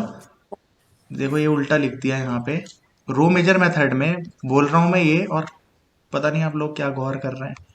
मैंने बोला रो मेजर मेथड में रो वाले पार्ट में नंबर ऑफ कॉलम से मल्टीप्लाई करनी है, तो मतलब n से करनी है, ठीक है। 2 इंटू n की वैल्यू कितनी है यहाँ पे 4, ठीक है, प्लस यहाँ पे j minus lower bound, j की वैल्यू कितनी है 1 माइनस लोअर बाउंड कितना है 0 इंटू सी, केवल c का मतलब 2। हेलो, बात क्लियर हुई? अब इसे आप कैलकुलेट करके देख लीजिए, 100 प्लस 2 माइनस 0 2 बचा into 2 4, 4 into 4 16 plus 1 minus 0 into 2 यानी 2, यानी आ गया 2018। आप चाहे देख भी लीजिए, सॉरी 100 चल रहा है ना, 111 2000 ही मान के चल रहा हूँ, 118 हो गया, ठीक है। अब अगर ये वाला एलिमेंट 100 पे है तो अगला कितना होगा 102 पे 4 6 फिर 8 10 12 16 और सॉरी ये कितना है 100 पे 102 4 6 8 10 12 14 16 और 18 आ गया 118। हेलो, तो आप इसको एड्रेस कैलकुलेट कर सकते हैं इस तरीके से, सेम कॉलम मेजर से कर सकते हैं, तो वो आप करके देख लेना, इतनी कोई बड़ी कहानी है नहीं। एड्रेस कैलकुलेशन है भी स्लाइड में, 2-3 क्वेश्चन भी दे रखे हैं एग्जाम्पल के लिए, करके देख लेना, ठीक है। साइज कैलकुलेशन का भी दे रखा है, ओके। अब एक कॉन्सेप्ट जो कभी कभी पूछ लेते हैं, व्हाट इज स्पार्स मैट्रिक्स, ठीक है, ये पेपर के लिए पॉइंट ऑफ व्यू से भी इंपॉर्टेंट है और इंटरव्यू के पॉइंट ऑफ व्यू से भी इंपॉर्टेंट है कि स्पार्स मैट्रिक्स क्या होती है। ठीक है, तो ये इंग्लिश की टर्म्स है सिंपल। एक टर्म होती है डेंस। डेंस का मतलब होता है कोई चीज बहुत ज्यादा घनी है तो उसको डेंस बोलते हैं। जैसे डेंस फॉरेस्ट एरिया में आप जा रहे हैं, मतलब बहुत ज्यादा पेड़ है उसके अंदर। स्पार्स होना मतलब बहुत चीज कम है, जहाँ पे बहुत कम कम पेड़ लगे हुए, तो स्पार्सली ट्रीड है वो। ये बात समझ में आती है, वहीं से ये टर्म ली हुई है। स्पार्स मैट्रिक्स क्या होती है? देखो अभी मैंने मैट्रिक्स ली थी जिसमें सारी जगह पे एलिमेंट पड़े थे, है ना। बट अगर मैं बात करूं सपोज अपर ट्रायंगुलर मैट्रिक्स की, एक अपर ट्रायंगुलर मैट्रिक्स है, तो इसमें ट्रायंगल से नीचे एलिमेंट होंगे ही नहीं। केवल एलिमेंट कहाँ है? केवल ऊपर ऊपर है। आप मेरी बात समझ रहे हैं? हेलो। जी। Yes, sir. स्पार्स मैट्रिक्स उस मैट्रिक्स को बोलते हैं जिसमें मोस्टली एलिमेंट जीरो होता है, समझ रहे हो? उस मैट्रिक्स को हम स्पार्स मैट्रिक्स बोलते हैं। अब उनकी वैल्यू 0 होती है या फिर वो एम्प्टी होते हैं? वो एम्प्टी मतलब वो होता ही नहीं है, वैल्यू जीरो नहीं होती। Value zero itself is a value. अगर आप ए ऑफ वाई यस, की value, that's why. A of Y की वैल्यू जीरो डाल रहे हो तो it itself is a yes, value, है ना। तो बट इट दैट मीन्स कि ये सारे एम्प्टी हैं। ये सारे एम्प्टी हैं। अब एक्चुअली में तो हम बस इतना समझ लेते हैं और कहानी खत्म। कोई मुझे एलेबरेट करेगा स्पार्स मैट्रिक्स का मतलब कॉन्सेप्ट है ही क्यों? अगर हम स्पार्स मान रहे हैं तो मान ही क्यों रहे हैं? एनीवन?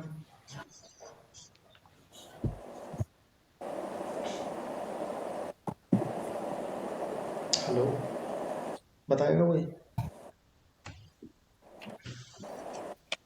No idea. किसी को भाई? एक तो नाम अभी याद नहीं हुए तो मजा नहीं आ रहा। कहाँ जा रहा है ये? हाँ जी, क्यों हो रहा है था? मीट कहाँ पे है तेरा? मगर इसमें ये दिख रहा है। हाँ जी, दिव्या, मानव, मानव कोई idea? No. To store large data. Manav Yes, sir. नहीं है? ओके। अंकित आपको? नो। ओके चलो मैं बताता हूँ फिर, कोई चक्कर नहीं है। आकांक्षा आपको? No, no. ओके ठीक है। देखिए कॉन्सेप्ट क्या है, अगर मैं इसको थोड़ा मतलब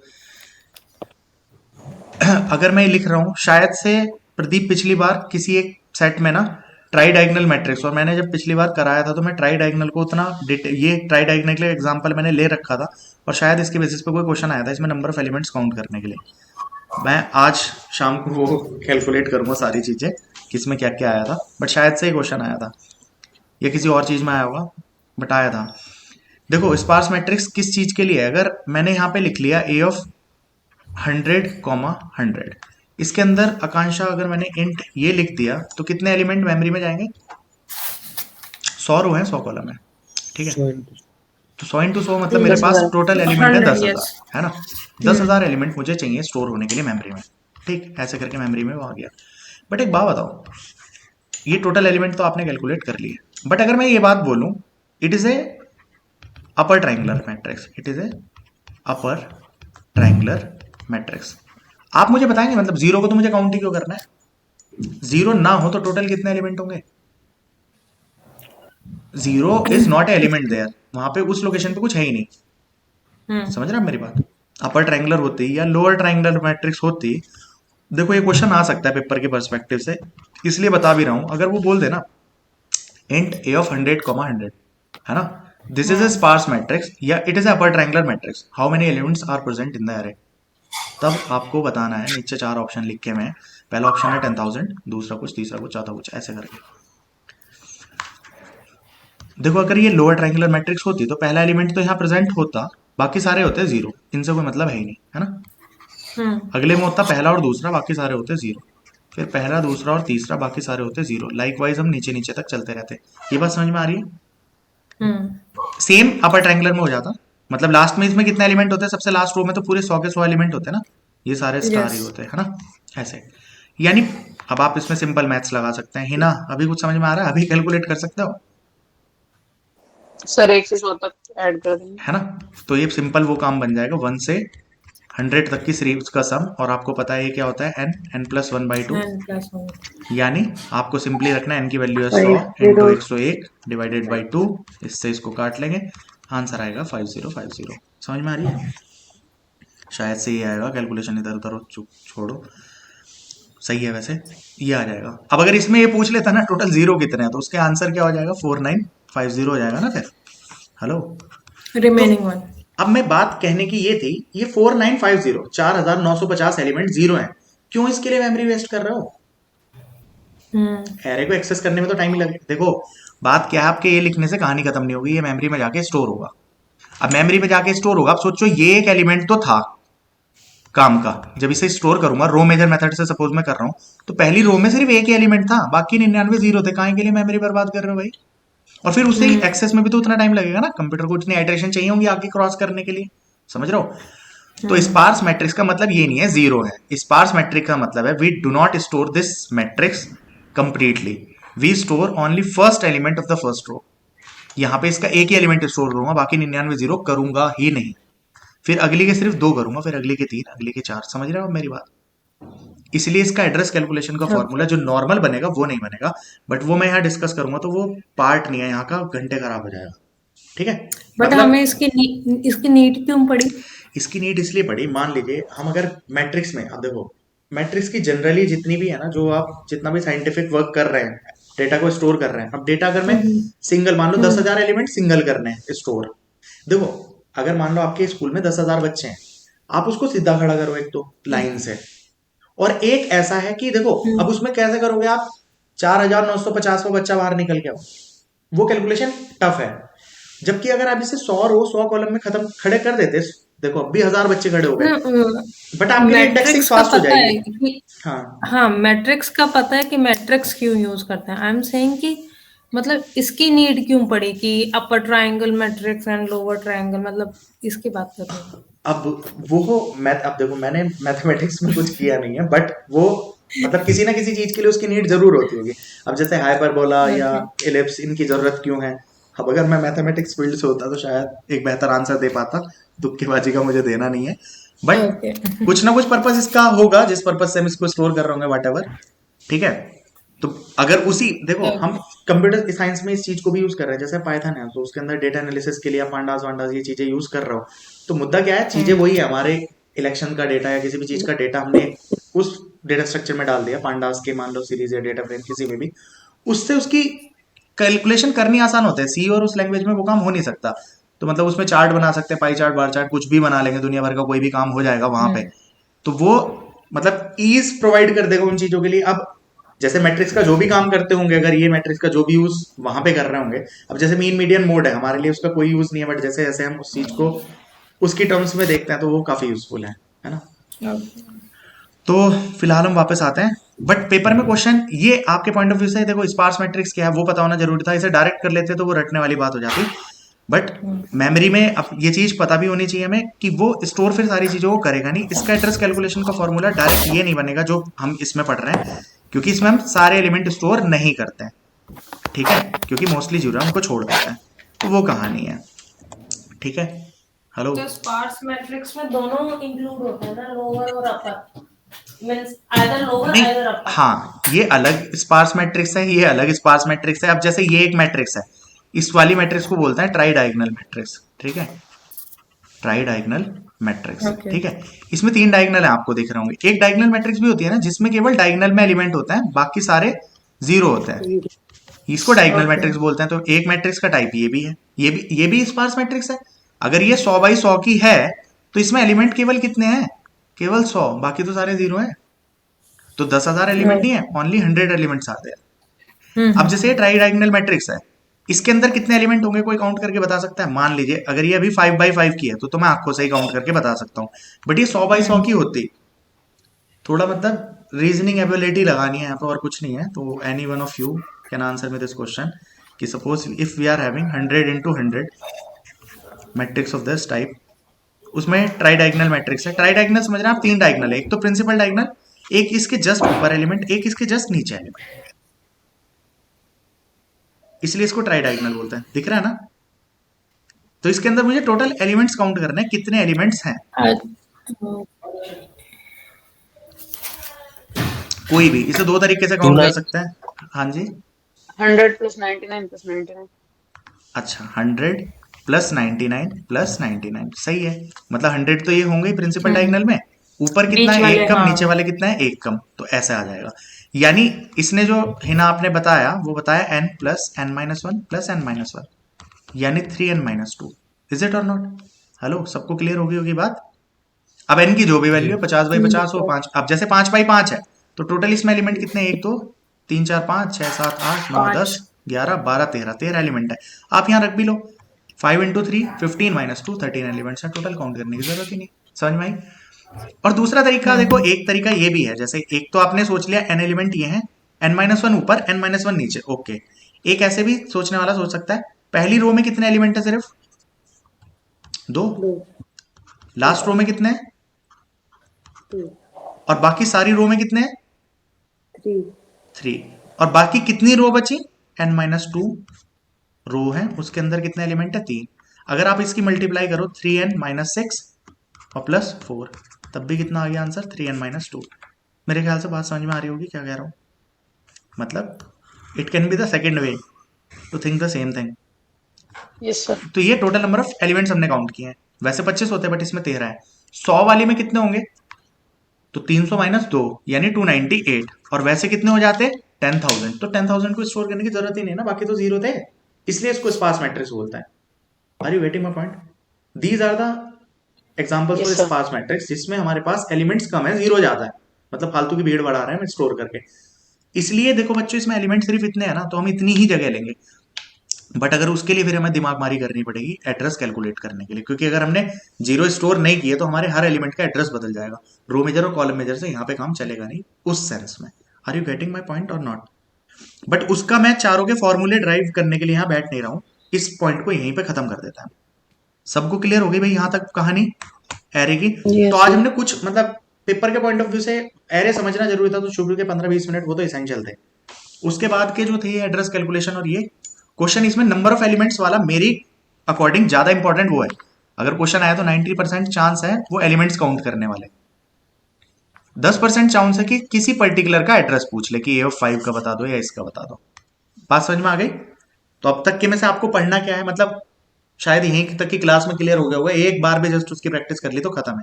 मतलब 15 मिनट में आप अब तक की क्लास समअप कर लोगे खुद जब बैठ के पढ़ोगे। ठीक, अब हम आगे की कहानी पढ़ते हैं, बट पहले ये सर्च, क्योंकि फिर वरना तुम्हारा ऐसा लगे पता नहीं कुछ हो ही नहीं रहा क्या। पहले इंसर्शन डिलीशन और ये कर लेते हैं, फिर हम वापस पहुंचेंगे सर्चिंग सॉर्टिंग में, क्योंकि फिर वो ऐसा लगेगा दो ही टॉपिक हो रहे हैं अभी। ठीक है, पहले ये काम करते हैं, छोटे छोटे 4-5 काम है। इंसर्शन की कॉम्प्लेक्सिटी क्या है, डिलीशन की क्या है, ट्रैवर्सिंग की क्या है, फिर सर्चिंग और सॉर्टिंग की कर लेंगे। हेलो, करें भाई? जी। अब एरे इंसर्शन का मतलब क्या है, देखो इसमें हम प्रोग्राम नहीं बनाएंगे किसी भी चीज का, किसी को बनवाना हो वो अलग से पूछ सकता है मेरे से, बट यहाँ पे आपको आइडिया समझना, मेरी बात सुनिए। दो तरीके हैं कॉम्प्लेक्सिटी एनालिसिस करने के, जैसे एल्गोरिदम आती है तो उसे तो सोचना ही नहीं ना, उसकी तो कॉम्प्लेक्सिटी बने बनाई रखी है। अगर आपको एल्गोरिदम आती है, आपको दिख गया कि फॉर लूप लग रहा है एन तक का, तो ऑर्डर ऑफ एन लिख दो, कहानी खत्म। बट किसी को वो नहीं आती तो वो कैसे करेगा? उसके लिए मैं आप तरीका बता रहा हूं जिसमें आप दिमाग लगा के ही अपना आंसर प्राप्त कर सकते हैं।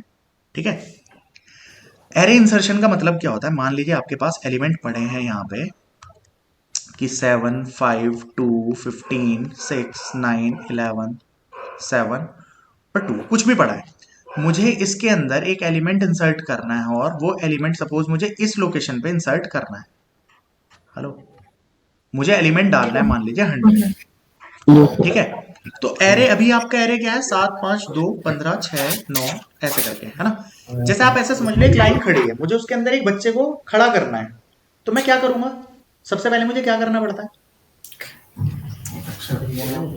एक बच्चे को पीछे सरकाना पड़ेगा, एक मतलब सरकाना एक, पड़ेगा, या फिर एक रो ऐड करनी पड़ेगी सबसे आप ऐसा ही लास्ट में, फिर समझो। एक एक करके सुनो सारे मेरी बात, एलिमेंट्स ये आपकी लाइन करने पड़ेंगे। है ना, ये आपकी लाइन है, बच्चे खड़े हैं यहाँ से, ठीक है, ये बच्चे खड़े हैं, ठीक है। ये यहाँ से, ये आपका स्टेज इधर है, ठीक है। एक बच्चा आया, उसकी हाइट के अकॉर्डिंग वो यहाँ खड़ा होना चाहिए, मुझे इस एरे में कोई तकलीफ होगी? मतलब आप बच्चों के कहाँ पे अकॉर्डिंग आना सोचो, चाहिए? यहाँ पे सबसे पीछे खड़ा करना है, मतलब ये सबसे अच्छा, ज्यादा हाइट थी नहीं इसकी। नहीं, नो नीड। तो एक तरीके से अगर मान लीजिए आपके A0 से लेके, सपोज ये एलिमेंट था A ऑफ 10 है अभी या 12 है, मतलब इसके अंदर 13 एलिमेंट ऑलरेडी थे। जो नया आ रहा है वो इतना बड़ा है कि 14वें पे 13 पे जाके स्टोर होना है, मतलब वो इन सबसे बड़ा है। तो आप सीधा क्या कर सकते हो, एक सीधी लाइन लिख दो ना, A ऑफ n पे उठा के उस आइटम को डाल दो अपने, कोई झंझट ही नहीं है। देखो मेरी बात सुन लीजिए सब लोग, भाई सब प्रेजेंट हैं, Divya, Yes, sir. Priyanka, yes sir. Pooja. Sir. देखो आपको एलिमेंट सबसे, क्वेश्चन अगर ये आए, देखो दो तरीके से क्वेश्चन पूछ सकता है, और अगर कोई इंटरव्यू ले रहा है वो भी ऐसे पूछ सकता है कि कॉम्प्लेक्सिटी एरे में इंसर्शन की क्या है।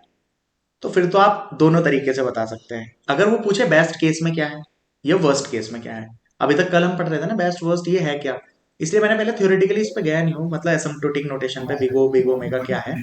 बट अभी पहले हम दो चार प्रोग्राम की, मतलब आज कर ले, एरे की समझ में आ जाएगी, कल पहले एसिम्प्टोटिक नोटेशन को पढ़ेंगे, फिर आगे बाकी सब चीज को उस कंटेक्स्ट में पढ़ लेंगे। ठीक है, पहले आज बेस्ट और वर्स्ट जनरल टर्म्स में समझ लेते हैं। अब देखिए यहाँ पे भाई कई सारों का ऑन है और खड़खड़ आ रही है बहुत।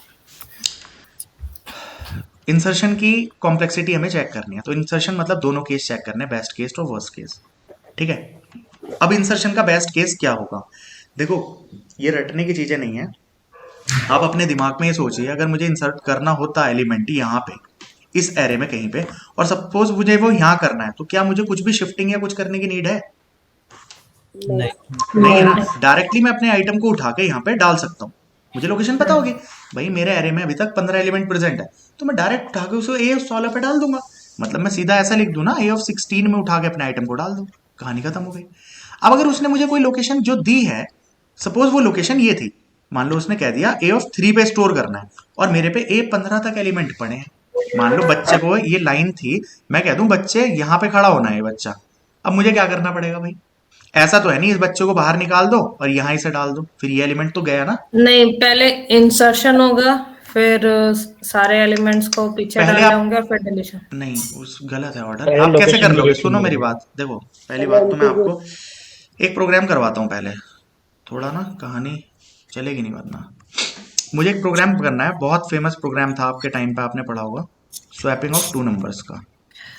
इंसर्शन का मतलब ये है कि एडिंग ऑफ अ रो, मतलब पहले हम एक ऐड रो करेंगे, मतलब इंसर्ट एक एलिमेंट करना है, मतलब वहां पे ऑलरेडी कुछ है, उसके अंदर एक और एलिमेंट को डाल देना है। ये नहीं है कि हाँ, तो उसके लिए हमें वो भी साइज भी तो बढ़ाना पड़ेगा ना। वो काम करेंगे अभी, मतलब पहले एक बार ये क्वेश्चन कर लेते हैं, एक सेकंड ओके। आप वापस आइए, है ना, फिर उसके बाद वो डाउट अपने आप क्लियर हो जाएंगे। एबीसी, क्योंकि देखो सारे प्रोग्राम करने हैं, हमें बहुत सारे प्रोग्राम करने नहीं है, सिर्फ ऊपर से समझने हैं। तो उसके लिए ये वाला प्रोग्राम, मतलब ऐसे तो बहुत सारे प्रोग्राम थे जो समझा सकता था, फिलहाल एक ये समझना थोड़ा जरूरी है, क्योंकि इसकी जरूरत एक्चुअली आप वहां पे भी कुछ करोगे ना, वो जितने भी सॉर्टिंग वॉर्टिंग के प्रोग्राम करोगे तो स्वैपिंग हर किसी में चाहिए ही चाहिए। तो यहाँ पे एक प्रोग्राम स्वैपिंग का बना लेते हैं, और इसको सही तरीके से ही बना लेते हैं एक बार, तो आपका थोड़ा सा सही हो जाएगा काम। सिंटेक्स भी, क्योंकि कई बार सिंटेक्स एरर भी पूछ लेता है ना इस प्रोग्राम में क्या है, तो एक बार एक तमीज से लिख दूंगा भाई। चलो ये प्रोग्राम लाइन बाय लाइन हम एग्जीक्यूट करेंगे। इंट ए कॉमा बी कॉमा सी, ये क्या करेगा, मेमोरी में एक बना देगा ए, एक बना देगा बी, एक बना देगा सी, प्रोग्राम ऐसे चलता है। ठीक है, स्कैन कर लिया ए और बी को, ये लाइन क्या करेगा, ए और बी की वैल्यू रीड कर देगा 10 एंड 20। हमें करना है स्वैपिंग, मतलब ए की वैल्यू को हमें बी में डालना है और बी की वैल्यू को किस में डालना है, ए में डालना है। स्वैपिंग का मतलब है ये। ठीक है, अब अगर मैं इस प्रोग्राम को ऐसा लिखूं, बी की वैल्यू को उठाया ए में डाल दिया, और ए की वैल्यू को उठा, एक सेकंड भाई,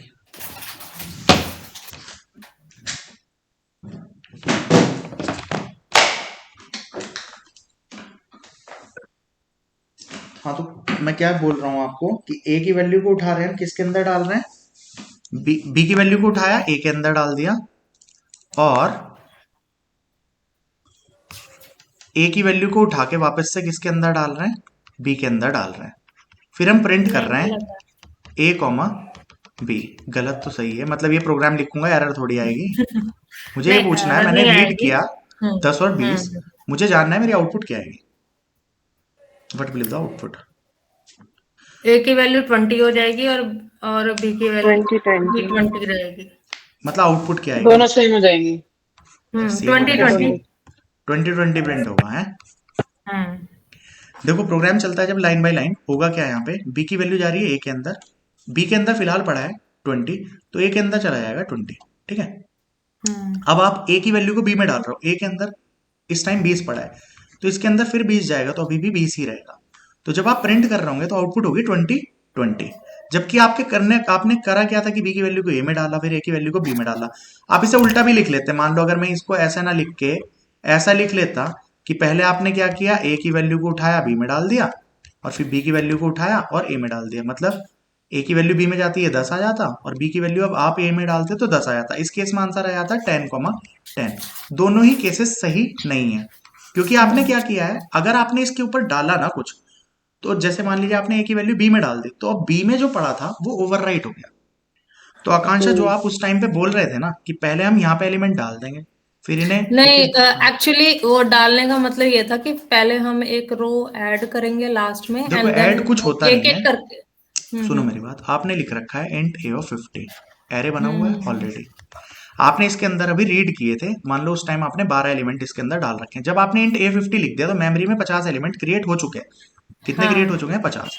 मान लीजिए आपने 12 रीड कर रखे हैं, बाकी स्पेस खाली है ऑलरेडी, तो क्रिएशन की तो जरूरत है नहीं हाँ, पहली बार। इन दैट केस के हम तब तो हमें नहीं ऐड करने की, मुझे हम क्या लगा कि करेंगे? सारे भरे तब हुए हैं एंड हमें एक एक्स्ट्रा डालना है। अभी हमारे पास इंट A50 है, 12 एलिमेंट पड़े हैं, बाकी स्पेस खाली भी है। अभी मुझे एक एलिमेंट इंसर्ट करना है, क्या करना पड़ेगा? ओके, जब क्योंकि नीचे के खाली हैं और जिसमें मतलब जहाँ पे हमें ऐड करना है, तो हमें उसके नीचे वाले एलिमेंट्स को एक एक करके पीछे मतलब शिफ्ट डालना करना पड़ेगा। पड़ेगा, तो देखो पहला शिफ्ट काम करना हमें क्या पड़ेगा। करना पड़ेगा, वापस आते हैं हम अपनी चीज पे। वहां पे स्वैपिंग वाले के लिए हम थर्ड वेरिएबल का यूज कर सकते हैं, किसी और चीज का कर सकते हैं, वो मैं आपको लिंक पे सेंड कर दूंगा, चीज सेंड कर दूंगा, फिर उस पर टाइम वेस्ट नहीं कर रहे हैं वापस। बट वहां मुझे केवल एक चीज समझानी थी कि अब आप चीज डालते हैं तो ओवरराइट हो जाता है, ठीक है। इस पर्पज के लिए बात मैं आपको समझा रहा था जस्ट। और कभी कभी पेपर में ऐसा भी क्वेश्चन दे देते हैं स्वैपिंग या किसी चीज का करने के लिए ना, वो मैं जब सी पढ़ाऊंगा तब बताऊंगा आपको कि किस तरीके से क्वेश्चन फ्रेम होता है। फिलहाल आपको देखो पेपर में क्या है, क्वेश्चन कैसे बनता है, what is the complexity to insert an element in array in best case या इन वर्स्ट केस या in average case, same for deletion, same for traversing, और सर्चिंग सॉर्टिंग में अलग से पढ़ेंगे। इस तरीके से क्वेश्चन आते हैं। तो हर टॉपिक में से 10-10, 15-15, 20-20 क्वेश्चन ये हो जाता है। जब हम रटते हैं तो 10-12 टॉपिक हैं, 100 ऊपर निकल जाते हैं, फिर वो कहीं एन लगाते हैं, कहीं लॉग एन, कहीं कुछ समझेंगे तो जरूरत ही नहीं है। आपको कभी भी आए ना कि एरे इंसर्शन में करना है, आपके दिमाग में क्या आना चाहिए कि हमारे पास एक एरे है कोई भी। हेलो सब लोग हैं? पूजा हाँ सर। Yes sir. सब, मतलब अब समझ लो नेक्स्ट 20 मिनट जो हो रहा है वो कल से अब तक जो 4 घंटे में पढ़ा है पेपर के पॉइंट ऑफ व्यू से, ये नेक्स्ट 20 मिनट सबसे ज्यादा इंपॉर्टेंट है, ठीक है। इसके अंदर अब क्या कर रहे हैं इंसर्शन में, देखो हो क्या रहा है। अगर मुझे एक एलिमेंट इंसर्ट करना होता जो कि यहां होता, तो देखो ये है हमारा बेस्ट केस जिसमें हमें कुछ काम ही नहीं करना पड़ा ना। मान लो एक लाइन लगवानी थी, जो बच्चा है वो सबसे लंबा था, कोई दिक्कत ही नहीं हुई, इसे सिर्फ से नीचे खड़ा कर दो, तो इस काम को करने में मुझे कुछ टाइम नहीं लगेगा, तो वो चीज लगेगी ऑर्डर ऑफ 1 टाइम, क्योंकि मुझे सिर्फ उसके लिए पता है कौन सी लाइन लिखनी है। देखो अब वो लाइनें आपको या तो सोच लो, जैसे अगर प्रोग्रामिंग के पर्सपेक्टिव से आप देखते हैं, अगर ए ऑफ, मुझे पता है कि मेरे पास एरे 50 तक का था, इसके अंदर 12 एलिमेंट पड़े हैं, तो आप सीधा लिख दो ना, ए ऑफ 13 पे उठाओ और जो भी आपकी वैल्यू है उसको डाल दो, तो कहानी खत्म। इस लाइन को लिखने में अब बताओ इसकी कॉम्प्लेक्सिटी क्या है, क्या इस पे लूप लगा क्या? हेलो, लूप लगा, कुछ लगा नहीं ना, तो इसकी कॉम्प्लेक्सिटी ऑर्डर ऑफ 1 होगी कि नहीं होगी? होगी। बट अगर मान लो मुझे ये बच्चा यहां पे स्टोर करना पड़ जाता, वर्स्ट केस की बात करता हूं, बिल्कुल वर्स्ट केस क्या है, बिल्कुल ही उल्टा काम हो गया, मुझे ये बच्चा यहां सबसे छोटा था ये, ठीक है। अब ऐसा मत समझो कि सर अभी स्टेज के बाद जगह बच तो रही है, यहाँ पे डाल दो। आप ये समझो A0 से A11 तक ऑलरेडी एलिमेंट पड़े थे, मुझे जो एलिमेंट डालना है वो A0 पे आएगा। तो अब अगर मैंने A0 पे मान लो 15 पड़ा है ऑलरेडी, मैंने यहाँ पे 6 डाल दिया, तो 15 तो खत्म हो जाएगा ना, तो मुझे पहले से शिफ्ट करना पड़ेगा। अब देखो शिफ्ट करते हुए भी इंसर्शन में अलग तरीके से शिफ्ट होता है, डिलीशन में अलग। अब अगर मैं A0 को उठा के A1 में डाल दूं तो दिक्कत क्या होगी, A1 डिलीट हो जाएगा, इसलिए हम नीचे से शिफ्ट करेंगे, यानी पहले इसको यहां, इसको यहां, इसको यहां। अगर इसका प्रोग्राम बनाते भी तो मैं यहाँ पे चाहे लिख देता हूँ, आई की वैल्यू आप n से शुरू करेंगे, और n क्या है n-1 बेसिकली यहाँ पे, तो या जो भी साइज है, और जब तक i greater than equal to है 0 तक, जीरो की जगह लोकेशन रख सकते हैं, तो फॉर ऑल केसेस प्रोग्राम बन जाएगा। आई माइनस माइनस करना है और उस पर्टिकुलर ए ऑफ आई को उठा के ए ऑफ आई प्लस वन पे डाल देना है। अब देखो इस लूप की कॉम्प्लेक्सिटी क्या बन जाएगी, ऑर्डर ऑफ एन बन जाएगी कि नहीं। हेलो, ये आपका शिफ्टिंग कर यस रहा है, ये आपका हर एक एलिमेंट को उसकी नेक्स्ट लोकेशन पे शिफ्ट कर देगा, ये पर्टिकुलर लाइन। इसके बाद तो आपको क्या करना है, वो स्पेस खाली हो गया, आइटम को उठाओ यानी उस वैल्यू को उठाओ और उठा के अपनी ए ऑफ लोकेशन पे, जिस भी लोकेशन पे वहां पे डाल दो। जैसे जीरो की जगह आप यहाँ क्या लिख सकते हो, लोकेशन। अब लोकेशन की वैल्यू जीरो है तो मान लो पहले एलिमेंट पर करना है, 1 2 कुछ भी हो सकती है। समझ रहे हो आप मेरी बात। इस कोड से आप इंसर्शन इन एरे कर सकते हैं। तो ये तो एक जस्ट कोड हो गया। अब हम बात कर रहे हैं वर्स्ट केस या जनरल केस की, तो क्या उसका मतलब होता है भाई, अगर लोकेशन की वैल्यू सबसे लास्ट एलिमेंट होती, मतलब यही होता, इसको ही शिफ्ट करना तो करने की जरूरत ही नहीं पड़ती ना, ये लूप चलता ही नहीं, एक बार भी नहीं चलता। बट लोकेशन की वैल्यू में जीरो दे देता, तो मुझे क्या करना पड़ता, पहले ए ऑफ एन माइनस वन से शुरू हो रहा है तो 11 से शुरू हो रहा है, 11 को शिफ्ट करूंगा, फिर आई 10 होगा, 10 जीरो से बड़ा है, 9 8 7 5 4, तो इस सारे के सारे एलिमेंट फिर एक एक करके नीचे शिफ्ट होते हैं। समझ में आ रही है बात कि नहीं। अब पेपर में देखो ना, तो आपको ये बनानी है क्या, मैं इसको साफ नहीं कर रहा हूँ, पेपर के हिसाब से आपको इंसर्शन डिलीशन पढ़ना है, तो मैं पेपर के हिसाब से कह रहा हूँ, क्योंकि कुछ बच्चे ऐसे हैं भाई उनकी प्रोग्रामिंग सही नहीं होगी, तो ये हाइपोथेटिकल बातें चलनी नहीं कि एक महीने में प्रोग्रामिंग भी हो जाए, वो होने वाला काम नहीं है। बट हमें अभी काम तो करना है, तो इंसर्शन के लिए आपको करना क्या है, आपको सिर्फ ये सोचना है, अगर इंसर्शन होता, उसने क्वेश्चन पूछ लिया, क्वेश्चन है इंसर्शन की बेस्ट केस में कॉम्प्लेक्सिटी क्या है एरे में, तो हमें पता है कि हमारे पास ऑलरेडी एलिमेंट पड़े हैं। बेस्ट केस में मैं मान रहा हूं कि हमें सबसे लास्ट में एलिमेंट इंसर्ट करना है, तो शिफ्टिंग कुछ करनी नहीं, तो बेस्ट केस की कॉम्प्लेक्सिटी कितनी बन जाएगी, ऑर्डर ऑफ 1। अब क्वेश्चन ये है कि वर्स्ट केस में इंसर्शन की कॉम्प्लेक्सिटी क्या है, तो भाई वर्स्ट केस का मतलब है मुझे कहां पे इंसर्ट करना है। मान लो मेरे पास इसमें ऑलरेडी एलिमेंट पड़े थे 2 4 8 6 0 5 9 -5 कुछ भी पड़ा है, मुझे यहां कुछ एलिमेंट डालना था, मान लो 100, तो मुझे क्या करना पड़ेगा, पहले -5 को यहाँ शिफ्ट करूंगा, फिर इसको यहाँ, इसको यहाँ, सबको शिफ्ट करना पड़ेगा। जब ये जगह खाली होगी तब उठा के यहाँ पे डाल दूंगा 100 को, तो हमारा एरे में शिफ्टिंग करनी पड़ेगी। उन शिफ्टिंग की वजह से मुझे n टाइम शिफ्ट करना पड़ रहा है, इसलिए कॉम्प्लेक्सिटी कितनी आएगी, order of n worst case में। और एवरेज क्या है बीच का कोई, तो एवरेज केस की कभी कहीं पूछते नहीं है, बट एवरेज केस कॉम्प्लेक्सिटी इसमें होती, तो एवरेज कैसे निकालते हैं आपको पता है, 1 + n बेस्ट प्लस वर्स्ट जोड़ के डिवाइड बाई 2 कर लो। अब n+1/2 भी है तब भी आप इसको क्या बोलेंगे, ऑर्डर ऑफ n। बट लिखने का तरीका चेंज हो जाता है। अगर अब मैं इसको सही तरीके से लिख के बात करूं, तो अगर आप बेस्ट केस की कभी कॉम्प्लेक्सिटी बोलते हैं तो बेस्ट में आप यूज करते हैं ओमेगा नोटेशन को, तो आप इसको ऐसे लिखेंगे।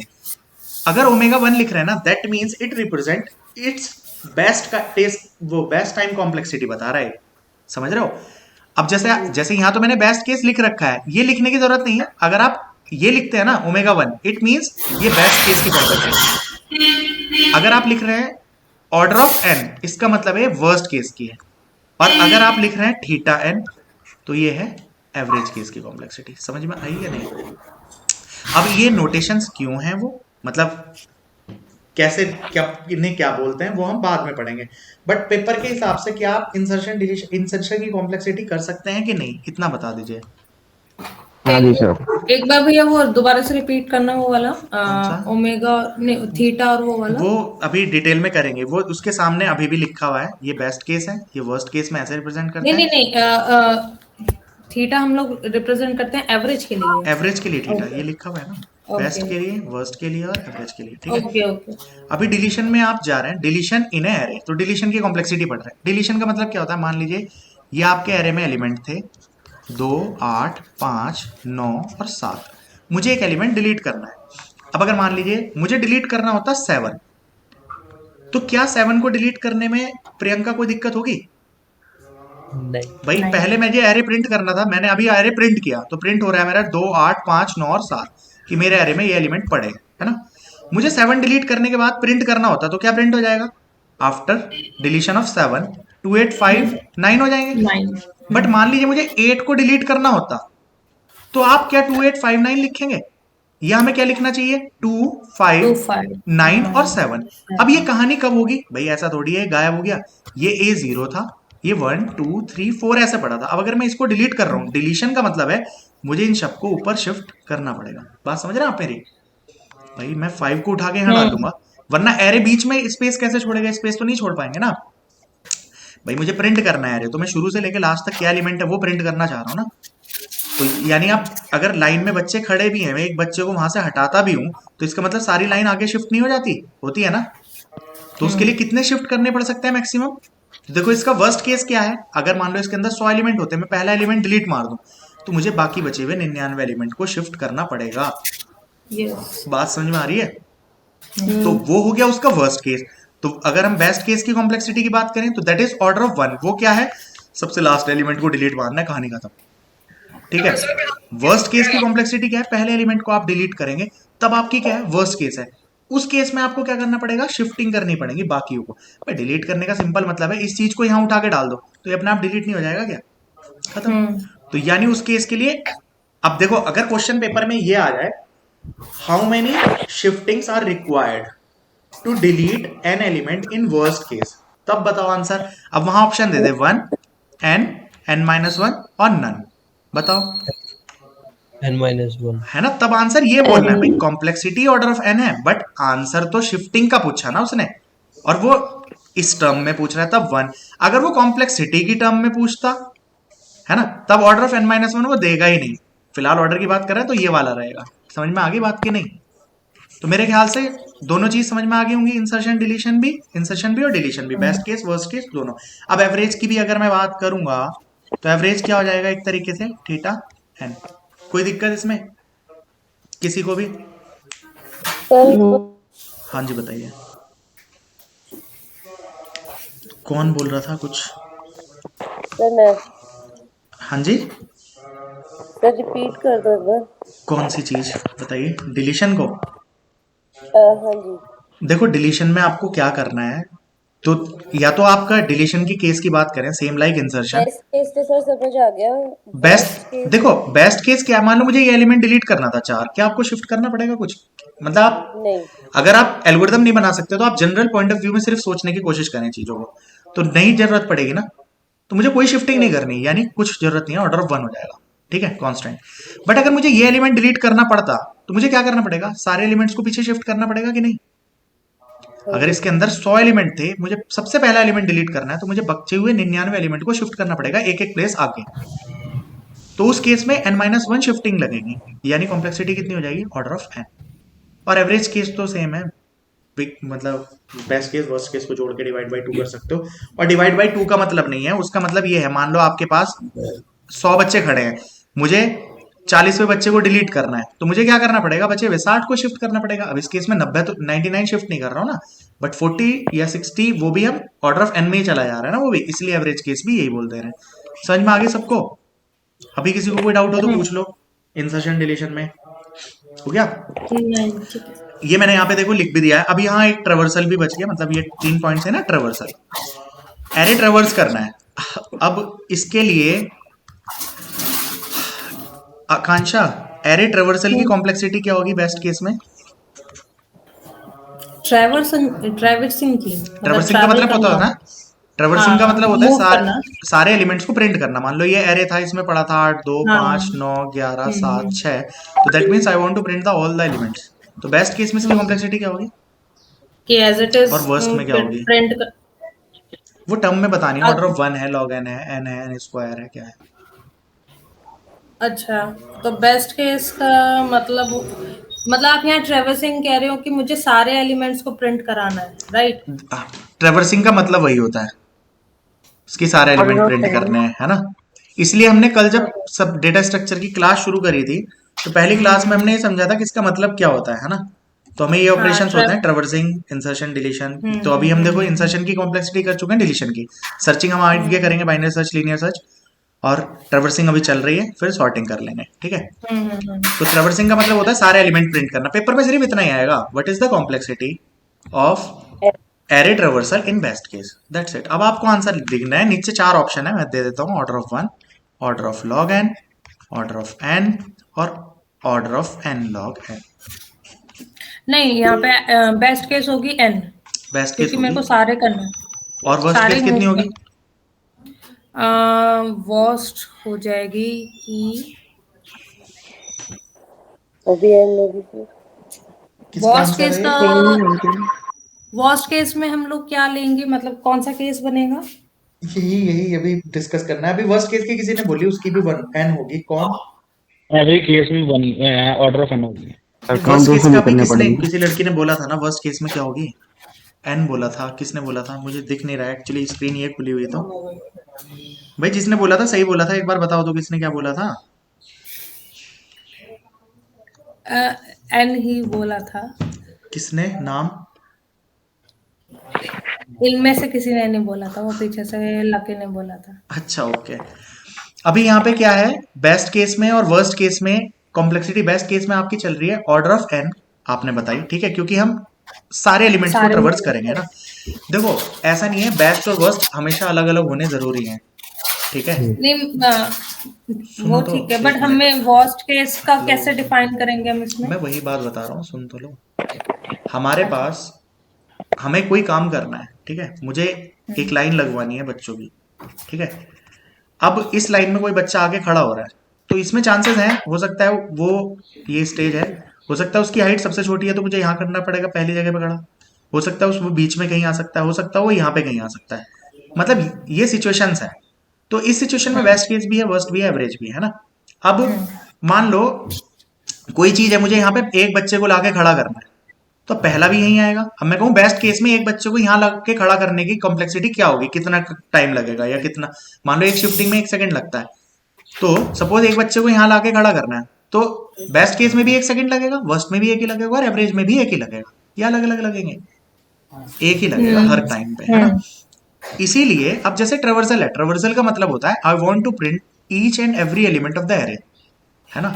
अब इसके लिए सिंपल प्रोग्राम कुछ और होना ही नहीं है, फॉर लूप लगाना है, की वैल्यू 0 से i लेस देन n तक i प्लस प्लस, और प्रिंट करना है a ऑफ i को। पहले a0 प्रिंट हो जाएगा, फिर a1 a2 a3 a4 a5 a6 सारे एलिमेंट प्रिंट हो जाएंगे। अब ये बेस्ट केस हो, वर्स्ट हो, एवरेज हो, भाई सारे एलिमेंट प्रिंट करने हैं, तो इसके अलावा तो कोई और तरीका ही नहीं है। तो इसका बेस्ट केस भी order of N, worst case भी ऑर्डर ऑफ एन, और एवरेज केस की बात करेंगे तो वो भी ऑर्डर ऑफ एन रहेगा। तो ऐसा नहीं है हमें केस या सिचुएशंस अलग से अराइज कर लेनी। देखो जनरल बातों को ही कॉम्प्लेक्सिटी, मैं वही कह रहा हूँ, कभी कभी पेपर में क्वेश्चन आता है ना कॉम्प्लेक्सिटी का या किसी चीज को निकालने का, ठीक है, तो आप उसको सोच के भी उसका आंसर कर सकते हैं। वही मेरा कहने का है कि जरूरी नहीं आपको उसका प्रोग्राम आता ही हो। अगर आप जनरल तरीके से भी सोचेंगे ना तो आप आंसर्स निकाल पाएंगे। जितनी हम चीजें करेंगे ना, आप उसको ही सिर्फ दिमाग से समझ के देख लो, तब भी आप क्वेश्चंस चीजों के निकाल पाएंगे। तो मेरे ख्याल से 3 चीजें क्लियर हो गई, इंसर्शन, डिलीशन और ट्रेवर्सल। इंसर्शन में बेस्ट केस वर्स्ट केस समझ में आ गया होगा, है ना। हेलो। अब देखो इंसर्शन, अब क्वेश्चन ऐसा बन जाए थ्योरेटिकली, जो कि आज तक किसी कंपटीशन में बना नहीं है, डायरेक्ट कॉम्प्लेक्सिटी पूछ लेते हैं बेस्ट केस की या वर्स्ट केस की। क्वेश्चन ये बन जाए, बेस्ट केस में इंसर्शन कहां पे होता है, पहले लोकेशन पे, लास्ट लोकेशन पे, बीच में कहीं, या नन, तब आपको आंसर अलग देना पड़ेगा ना। तो देखो बेस्ट केस, एरे इंसर्शन में बेस्ट केस कौन सा होता है, जब आप लास्ट में इंसर्ट करते हो, जबकि डिलीशन का बेस्ट केस कौन सा होता है, पहला। डिलीशन का बेस्ट केस होगा, फर्स्ट केस हो जाएगा, फर्स्ट तो उसका हाँ, तो भी लास्ट ही होगा। तो भी लास्ट है, जब आप लास्ट एलिमेंट को डिलीट कर रहे हैं, आपको शिफ्टिंग की जरूरत नहीं पड़ रही है, ठीक है। नहीं पड़ेगी। 1 सेकंड भाई, 1 सेकंड रुकिए।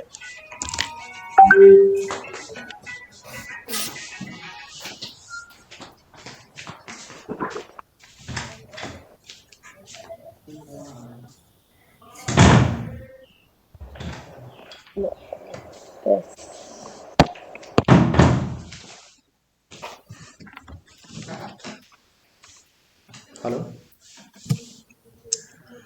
हेलो हेलो हेलो भाई, कोई तो बोल लो। Yes sir. ठीक है। अब हम कॉम्प्लेक्सिटी इन 3 की कर चुके हैं, टाइम हो गया 7:58, 15-20 मिनट में ये खत्म करते हैं हम मिनिमम मैक्सिमम का कॉन्सेप्ट। इसके बाद क्लास दोपहर को लेंगे, है ना। सर्चिंग एक सॉर्टिंग। सेकंड, हाँ जी एक बताइए। डाउट है। हाँ हाँ बिल्कुल। जब हम एरे डिलीशन का बेस्ट केस ले रहे थे, हम्म।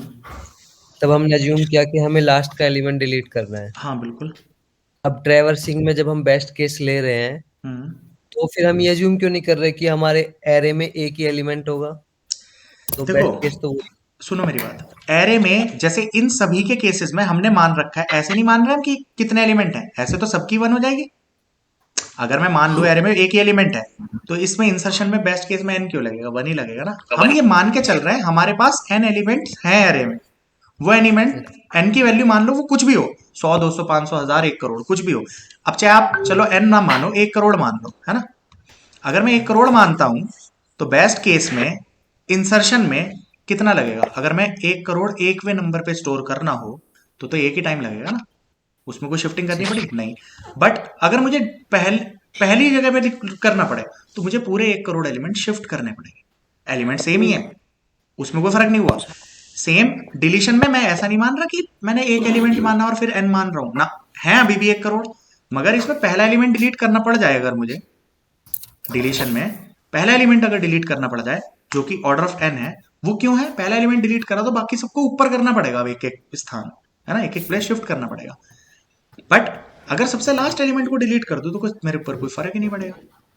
अब ट्रेवर्सल में भी 1 करोड़ एलिमेंट है, तो बेस्ट केस में अब आप इसमें कैसे भी दिमाग लगा लो, ऐसा थोड़ी है एक ही एलिमेंट प्रिंट करके भाग जाऊंगा। ट्रेवर्सन का मतलब होता है सारे एलिमेंट को प्रिंट करना है, तो सारे का मतलब सबको ही चलाना पड़ेगा।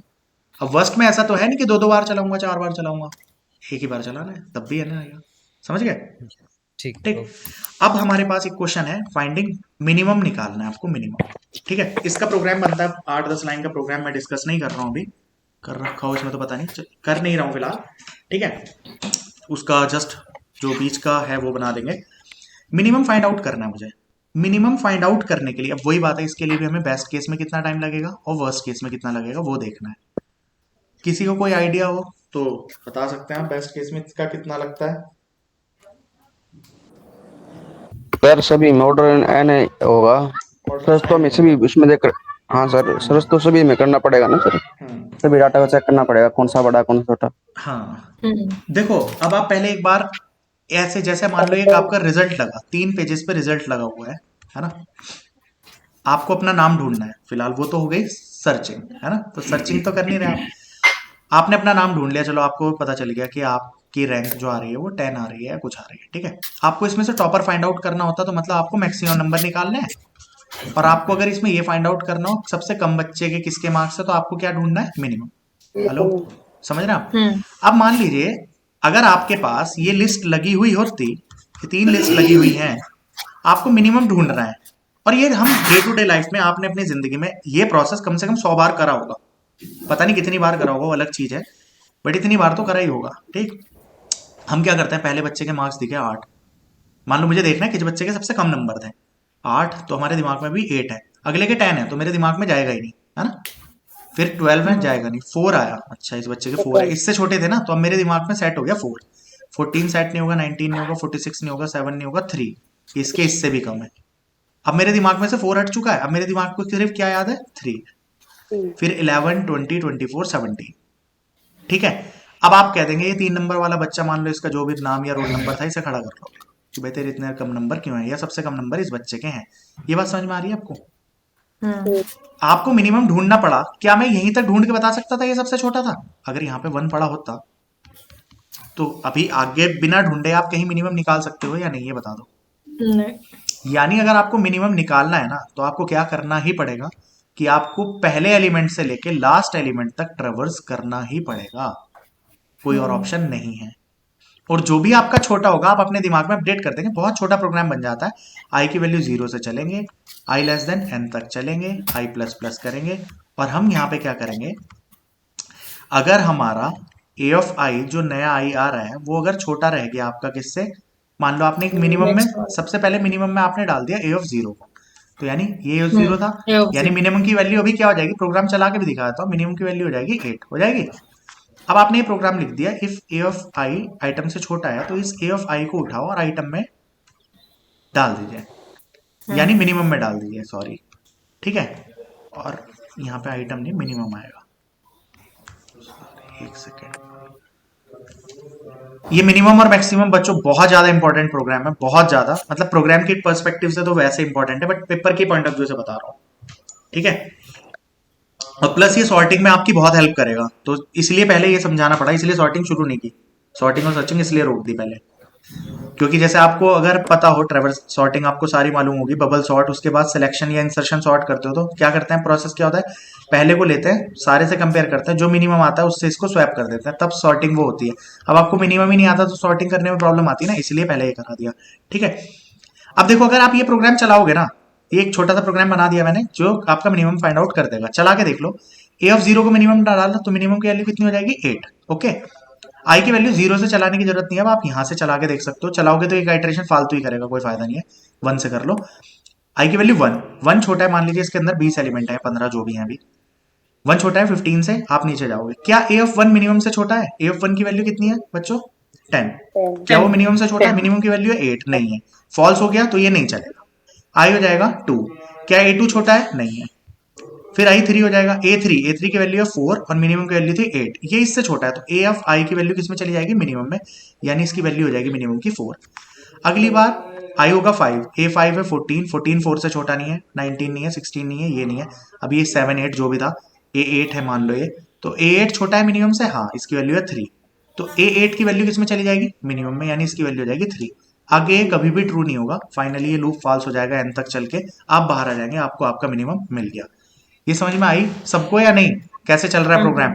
आपको इस प्रोग्राम की जरूरत ही नहीं है, इसको दिमाग से निकाल दो। बट क्या आप ये तरीका दिमाग में नहीं रख सकते? क्या मिनिमम निकालने के लिए क्या करते हैं? पहले को मानते हैं, सारे से कंपेयर करते हैं।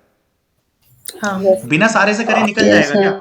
देखो पहली बार आप इसे करोगे, अरे यार मौज आ गई, इसमें तो कुछ है नहीं, हाथ रख के याद करने की कोशिश करो। ट्रेवर्सल की क्या है? सब मैन। मिनिमम की क्या है? सब मैन। मैक्सिमम की क्या है? सब मैन। एरे इंसर्शन डिलीशन में 1 और n है। ऐसे एक में तो कर लोगे, कल स्टैक पढ़ेंगे, परसों कुछ और, फिर कुछ और, फिर कुछ और, फिर कुछ और उसके बाद क्या होगा? जब सारे पढ़ लिए जाएंगे ना, सब पजल हो जाएगा। और ये तो हुई एक बात, पेपर डायरेक्ट आ गया तो शायद हो भी जाए, पेपर में घुमा के उसने लैंग्वेज घुमा के पूछ लिया ना, फिर ढूंढते रहोगे इधर उधर। ठीक है, तो इसलिए जब कर ही रहे हो तो तरीके से सही कर लो। तो बेस्ट केस में इसकी कॉम्प्लेक्सिटी कितनी बनेगी? ON। और बेस्ट केस में भी क्या बनेगी? वर्स्ट केस में भी कितनी बनेगी? ON। और बेस्ट केस को लिखते हैं तो O से नहीं लिखना चाहिए, मतलब अच्छी प्रैक्टिस तो ये है कि आप इसको लिखते हुए क्या नोटेशन का यूज करें? ओमेगा नोटेशन का यूज करें, ऐसे यूज कर सकते हैं। तो मेरे ख्याल से इसकी कॉम्प्लेक्सिटी तो आपको क्लियर हो गई होगी, है ना? प्रोग्राम भी क्लियर हो गया होगा। सेम इस प्रोग्राम में अगर आप मिनिमम की जगह ग्रेटर देन कर दे तो ये मैक्सिमम का प्रोग्राम जी बन सर। जाएगा। यानी मैक्सिमम में अब हमें कोई मेहनत नहीं करनी, पहले को मैक्सिमम मानो, पूरे से कंपेयर करो। ठीक है, जो बड़ा आएगा उसको बड़ा मानते जाओ। जैसे 8 के बाद हमारे दिमाग में अपडेट हो जाएगा 10, फिर 12, 4 को हम छोड़ देंगे, 12 के बाद 14 आएगा, अपडेट दिमाग में 19 हो जाएगा, फिर 46 हो जाएगा, 7 को हम कंसिडर नहीं करेंगे, 3 को, 11 को, 20, 24, 17, खत्म। यानी हमारा मैक्सिमम क्या है? 46। समझ में आ रही है? बट ऐसा नहीं है मैं यहीं तक पहुंच के रुक जाऊंगा, मुझे क्या पता आगे इससे भी तो बड़ा हो सकता है। यानी मैक्सिमम की कॉम्प्लेक्सिटी भी बेस्ट केस में कितनी है? Order of n। और वर्स्ट केस में भी कितनी है? ON। मेरे ख्याल से किसी को रटने की जरूरत नहीं होगी, सबको Yes. समझ में आ गई होगी कहानी। एंड ठीक है, अब एक और चीज, इसके ऊपर 2-1 बार क्वेश्चन आ चुके हैं कॉम्पिटिशन्स में, तो ये एक मेथड मैं आपको समझा रहा हूँ। इसके बेसिस पे हमें जैसे एक क्वेश्चन ये आ जाता है, मिनिमम और मैक्सिमम दोनों ही निकालने एक प्रोग्राम में, उसकी कॉम्प्लेक्सिटी क्या होगी। और कल मैंने एक चीज समझा रहा था मैं आपको, टाइम स्पेस ट्रेड ऑफ समझाया था।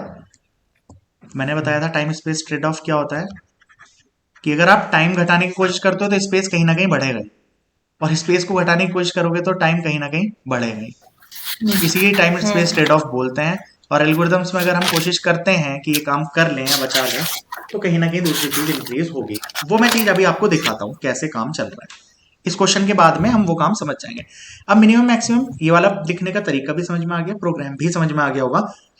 पेपर के पॉइंट ऑफ व्यू से इसकी कोई जरूरत नहीं, आप अपना दिमाग इस पे फालतू बर्बाद मत करना। जो मैंने बात समझाई वो एक जनरल बात है, इस जनरल बात को दिमाग में रख के आप हमेशा के लिए इन चीजों को याद कर रख सकते हैं अपने दिमाग में। इज इट और नॉट? दिव्या, ये बात क्लियर हो रही है? अगर मिनिमम मैक्सिमम के लिए आप सिर्फ इस बात को ध्यान रखें, जो हमारे डेली रूटीन में दुनिया में हम करते हैं, तो भी हम शायद ये काम कर पाएंगे, है ना? मैक्सिमम भी सेम उस तरीके से निकल जाएगा। सेकंड मेथड से अब हम इसे समझने की कोशिश करते हैं। मैं क्या कर रहा हूं, मैं कंसेक्यूटिव एलिमेंट्स की कंपेयर कर रहा हूं। मान लो मुझे मिनिमम निकालना है, मैंने इन दोनों को कंपेयर किया, इनमें से जो भी मिनिमम है उसको मैंने किसी एरे में स्टोर कर लिया। हेलो, समझते रहना क्या कर रहा हूं मैं। 7 जी, जैसे कंपटीशन नहीं होता, जैसे हम गेम खेलते हैं, इन दोनों टीम के बीच में मैच हुआ, जो जीत गई वो आ गई आगे। फिर इन दोनों टीम के बीच में मैच हुआ, जो जीत गई वो आगे आगे। फिर इन दोनों टीम के बीच में हुआ, फिर इन दोनों टीम के बीच में हुआ, और फिर इन दोनों टीम के बीच में हुआ। अभी तक हमने टोटल कितनी कंपैरिजंस की बच्चों? 5। अरे जैसे कंपैरिजन ही तो काउंट करते हैं हम, यहाँ पे प्रोग्राम कर रहे थे, टोटल कंपैरिजन कितनी करी हमने? कंपैरिजंस कितनी हुई हैं?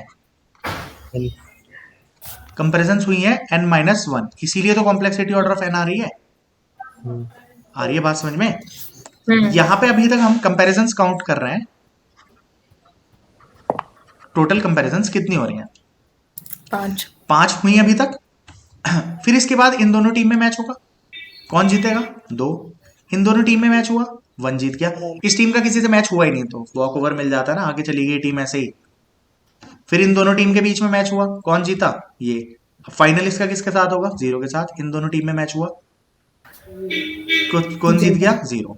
मिनिमम एलिमेंट मिल गया सारे से। कंपेरिजन कितनी करनी पड़ी वो देखो, पहले वाले स्टेप में कितनी करी थी? 5। इस वाले में 2 मैच और कराने पड़े। इस वाले में कितने मैच हुआ? 1, और फिर एक और मैच फाइनल हुआ। टोटल मैच कितने हुए? 5 और 2 7, 8 और 1 9। कितने एलिमेंट थे टोटल? 10। यानी कि n-1 अभी भी लगे। तो पहले वाले तरीके से भी हमारी कॉम्प्लेक्सिटी कितनी आ रही है? Order of n। और अगर मैं इस मेथड को भी यूज करता हूं, still complexity will be order of n। ये बात तो सबकी समझ में आ गई होगी। Hello, yes sir. समझ आ गई? अब डायरेक्ट क्वेश्चन आया हुआ, मैं जब क्वेश्चन आंसर कराऊंगा ना, जब हम दूसरी स्लाइड खोलेंगे जिसमें हमने क्वेश्चन आंसर्स ले रखे हैं, जो कॉम्पिटिशन्स में आ रखे हैं तुम्हारे टीजीटी पीजीटी इन सब में, तो इनके अंदर ही क्वेश्चन मिलेगा आपको कि किसमें कितनी, ये है भी देखो, नहीं तो ये हीप का है। सारे क्वेश्चन आंसर हम डिस्कस करेंगे फिर इनके बेसिस पे, बट फिलहाल वापस से हम उस स्लाइड पे आते हैं अपनी और उस काम को देखते हैं, सेकंड मेथड को मतलब। मगर इसमें क्वेश्चन जैसे काउंट करने के लिए आया था टोटल, तो अगर हमारे पास मिनिमम एलिमेंट निकालने के लिए इसमें भी कॉम्प्लेक्सिटी क्या बनेगी? ऑर्डर ऑफ n ही बनेगी ना। इस केस में भी कॉम्प्लेक्सिटी कितनी आई? ऑर्डर ऑफ n आई है ना। सेम मिनिमम की जगह आप मैक्सिमम भी निकालते तब भी कितनी आ जाएगी? ऑर्डर ऑफ n आ जाएगी। ठीक है, दोनों के लिए। हेलो, मिनिमम मैक्सिमम दोनों के लिए कितनी आ जाएगी? Order of n। तरीका हो गया ये। अब देखो, इसमें पहली बार 10 एलिमेंट थे, अगर 10 ना होते, ऑड एलिमेंट्स होते, ऑड एलिमेंट का मतलब 5 एलिमेंट है ऐसे, तो क्या होता भाई? इन दोनों के बीच में कंपैरिजन होती, कौन विनर होता? मान लो मैक्सिमम निकाल लेते हैं इस बार 7, 5 और 6 का मैक्सिमम कौन आता? 6, 1 ऐसे ही बाहर आ जाता। फिर 7 और 6 के बीच में मैच होता, इन दोनों में कौन विनर होता? 7, 1 को ऐसे ही आगे चला गया, फिर 1, कौन आ गया? 7। एक बात बताओ, कंपैरिजन कितनी हुई? 1 2 3 एंड 4, 5 एलिमेंट थे तो टोटल कितनी हुई कंपैरिजन? 4 ही हुई ना, यानी कि n-1। तो ऑड भी होंगे तब भी आपकी कैसे आउट काउंट कर लो, इसमें करोगे तो कौन मिनिमम निकाल रहे हैं? 2 5 और कितना आ गया? 8, 4 ऐसे ही चला जाएगा। 2 और 5 में 2 आ गया, 8 और 4 में 4 आ गया, इसमें कितना आ गया? 2 आ गया। कितने एलिमेंट थे? 7, 1 2 3 4 5 6। टोटल कंपेरिजन कितनी हुई? टोटल 6 हुई, यानी कि n-1। समझ में आ रही होगी सबकी बात मेरे ख्याल से, है ना? सेकंड मेथड क्लियर है? मिनिमम या मैक्सिमम निकालना है, कैसे निकालते हैं? यस। अब क्वेश्चन एक ही बनता है कि हमें मैक्सिमम और मिनिमम दोनों निकालना है। अब कोई बताएगा मुझे मेथड 1 से कितना टाइम लगेगा? भाई मेथड 1 क्या कहता है बच्चों कि मिनिमम निकाल लो भाई, फर्स्ट को कंसीडर करो फिर ट्रैवर्स सारे से करो, यानी कितनी कंपैरिजन करनी पड़ेगी मिनिमम निकालने के लिए? n-1। फिर मुझे मैक्सिमम निकालना है तो कोई और मेथड तो है नहीं भाई, दोबारा वही काम करना पड़ेगा, यानी 2n-2 कंपैरिजन लगेंगी। अगर मैं अब देखो बच्चों, क्वेश्चन ऐसा आ जाए कि 100 एलिमेंट्स हैं, मिनिमम और मैक्सिमम निकालने में टोटल कंपैरिजन कितने लगे 100 एलिमेंट के लिए, तो 100 एलिमेंट के लिए आंसर कितना हो जाएगा? कितना हो जाएगा बोलो? 198। ये आंसर हो जाएगा, है ना? बट अगर मैं कॉम्प्लेक्सिटी की बात करूं, तो complexity will be order of n only, है ना? 2n-2 will be order of n ना, तो उससे कोई फर्क नहीं है। बट पेपर में सेकंड मेथड से क्वेश्चन अगर आता है तो हमें क्या करना है? मिनिमम निकालने के लिए और मैक्सिमम निकालने के लिए कितनी लगेंगी वो मैं आपको थोड़ा बताता हूं एक बार, आप बताना क्या होगा। बच्चों मैं क्या कर रहा हूं, अच्छा दूसरे मेथड से कोई आप में से बताए कि कैसे जुगाड़ करके हम कम में काम कर सकते हैं या नहीं होगा। देखो अभी हमने मिनिमम निकाला था तो कितना आया था दूसरे मेथड से भी? n-1 लग रहा था ना मिनिमम के लिए, मैक्सिमम के लिए भी क्या लगेगा? n-1 लगेगा। तो यानी अगर आप इसके थ्रू मैक्सिमम और मिनिमम दोनों ही निकाल लोगे तब भी आपका क्या आएगा? 2n-2 ही आएगा, है ना? बट यहाँ पे मैं टाइम स्पेस ट्रेड ऑफ समझाऊंगा आपको, स्पेस कॉम्प्लेक्सिटी का उपयोग करेंगे हम, फिर बताऊंगा मैं आपको क्या है मुद्दा। और स्पेस कॉम्प्लेक्सिटी भी अब आपको समझ में आ जाएगी, स्पेस कॉम्प्लेक्सिटी किसको बोलते हैं। अभी तक हमारी जितनी भी हमने एल्गोरिथम्स पढ़ी ना, सबकी स्पेस कॉम्प्लेक्सिटी 1 थी। 1 का मतलब हम कोई भी एक्स्ट्रा स्पेस यूज कर ही नहीं रहे हैं। किया क्या हमने कोई भी एक्स्ट्रा स्पेस? भाई एरे में से नहीं मिनिमम सर। निकालना था, तो एक टेम्परेरी वेरिएबल ही तो लिया, या एक लोकेशन नाम का या मिनिमम नाम का एलिमेंट ही तो लिया, एक ही तो एलिमेंट लिया है, तो ये तो ऑर्डर ऑफ 1 रहेगा। 1 2 कभी टेम्परेरी टी आई जे कुछ ले लेते हैं, वो ऑर्डर ऑफ 1 ही रहता है। स्पेस कॉम्प्लेक्सिटी मतलब एक एरे के लिए मुझे एक और एरे लेना पड़ रहा है। भाई किसी का बहुत ज्यादा डिस्टरबेंस आ रही है, एक बार एक जना कोई बंद करो। हाँ अभी सही है, जिसने भी बंद किया, इसके तो बहुत डिस्टरबेंस है। मिनिमम या मैक्सिमम जो भी निकाल रहे हैं, ठीक है, अगर मिनिमम निकालने के लिए अभी तक हमने कोई एक्स्ट्रा स्पेस नहीं लिया, हमारे एरे में n साइज था, भाई एक एलिमेंट आई जे या मिनिमम मैक्सिमम नाम का कोई वेरिएबल लिया तो वो तो सिंगल है, वो ऑर्डर ऑफ 1 होता है। बट मैं पूरा ही एरे लेता इसके चक्कर में एक और, तो यानी एक्स्ट्रा स्पेस लिया ना मैंने, n साइज का एक और एरे लेने का मतलब है आपने स्पेस कॉम्प्लेक्सिटी बढ़ा दी अपने प्रोग्राम की, एक्स्ट्रा आप यूज कर रहे हो। हेलो, ये बात क्लियर होती है ना? अभी तक हम एक्स्ट्रा स्पेस ले रहे हैं, बट टी नाम का वेरिएबल ले लिया, आई जे के कुछ सिंपल 1 2 4 जो भी ले रहे हैं, बट एन की कंपैरिजन में तो कुछ नहीं है ना। 1 करोड़ एलिमेंट भी होते तो मिनिमम निकालने के लिए आपको सिर्फ आई और मिनिमम दो ही तो वेरिएबल चाहिए थे, चाहे वो 10 एलिमेंट होते, 100 होते, 1000 होते, 10 करोड़ होते। तो अगर अभी पिछले प्रोग्राम में भी यही था, बट ये वाला तरीका जो मैं अप्लाई कर रहा हूं, एक बार उसको एक बार देखना। आप क्या कर रहे हो, एन एलिमेंट्स आपके पास थे, आपने इन दोनों में एक दो एरे लिए हैं एक्स्ट्रा साइज, मतलब आपने लिया है n/2 का इधर और n/2 का एक और एक्स्ट्रा एरे लिया, यानी आपके पास 1 करोड़ एलिमेंट थे, तो आपने जबरदस्ती एक और एरे लिया है 50-50 लाख का। 10 एलिमेंट थे तो 5-5 का, समझ रहे हो? एक्स्ट्रा स्पेस है कि नहीं है? इसे ऑर्डर ऑफ n क्यों कह रहे हैं? n/2 यानी आपने एक्स्ट्रा स्पेस कितना लिया? एक्स्ट्रा स्पेस आपने कितना लिया है? Order of n। ठीक, अब इसका उपयोग कैसे कर रहे हो? 13 और 3 में से जो छोटा है उसको यहां डाल लो, तो कौन छोटा था? 3, तो बड़े वाले को मैंने डाल दिया यहां पे। 7 और 28 में से जो भी स्मॉल है उसको डाल दो यहां पे, और बड़े वाले को डाल दो यहां पे। इन दोनों में जो दो टीम मैच हो रहा है उनमें से हम ये काम कर रहे हैं। 15 और 17 में से जो स्मॉल था उसको डाल दिया यहाँ पे, और 17 को डाल दिया यहाँ पे। 10 और 11 में से जो स्मॉल था तो 10 को डाल दिया यहाँ पे, 11 को डाल दिया यहाँ पे। अब देखो बात ऐसी है, अगर मुझे मिनिमम निकालना है तो मेरा मिनिमम कोई भी हो, मिनिमम तो इसी में प्रेजेंट होगा ना, होगा कि नहीं?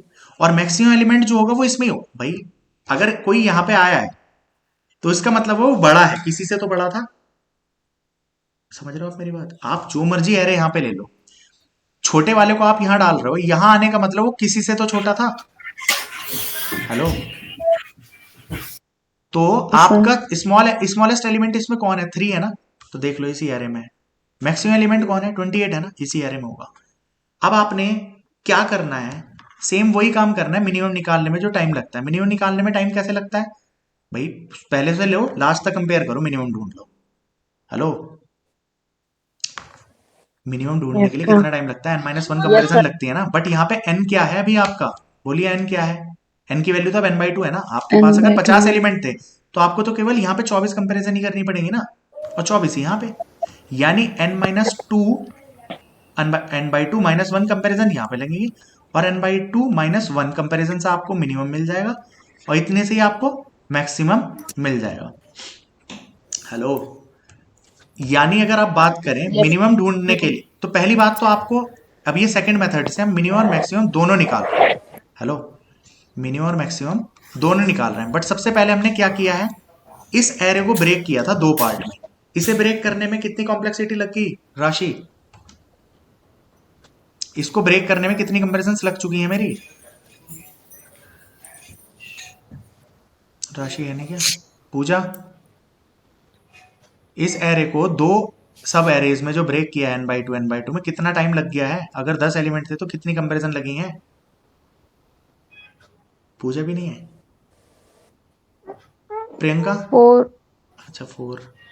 देखो अगर 8 एलिमेंट्स थे तो 4 लगी ना कंपैरिजन, यानी n/2 अगर 10 होते तो 8 लगती, वो 5 लगती। जितने भी होंगे उसकी हाफ कंपैरिजन लगेगी, तभी तो आप 2 लिस्ट बना पाएंगे ना n/2 की।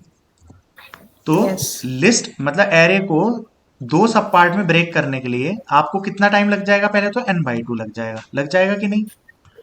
अब आपके पास 2, मतलब ये पूरा एरे था, इस पूरे को ब्रेक कर दिया हमने 2 में, इधर मिनिमम वाले, इधर मैक्सिमम वाले, है ना। ये वाला काम किया है स्टेप 1 में। इसके बाद मिनिमम ढूंढने में इसमें से मिनिमम ढूंढना है, इस वाले फिर में से से। हाँ, तो इसमें फिर से टाइम इसको कितना break लगेगा, n/2 - 1। 1/2 - 1। इस वाले में टोटल कितना लगेगा, n/2 - 1। तो अगर टोटल टाइम अगर हम बात कर लें तो हमारा टोटल टाइम क्या हो गया, n/2 कितने टाइम है, 3 टाइम, तो 3n/2 - 2 ये टाइम लगेगा। कॉम्प्लेक्सिटी की बात करें अभी भी, कॉम्प्लेक्सिटी तो कितनी रहेगी, ऑर्डर ऑफ n ही रहेगी। बट पेपर में जो क्वेश्चन अभी आपने ये वाला करा था कि 100 एलिमेंट थे, तो यहाँ पे कंपैरिजन 2n - 2 के चक्कर में कितनी कंपैरिजन लग रही थी, 198।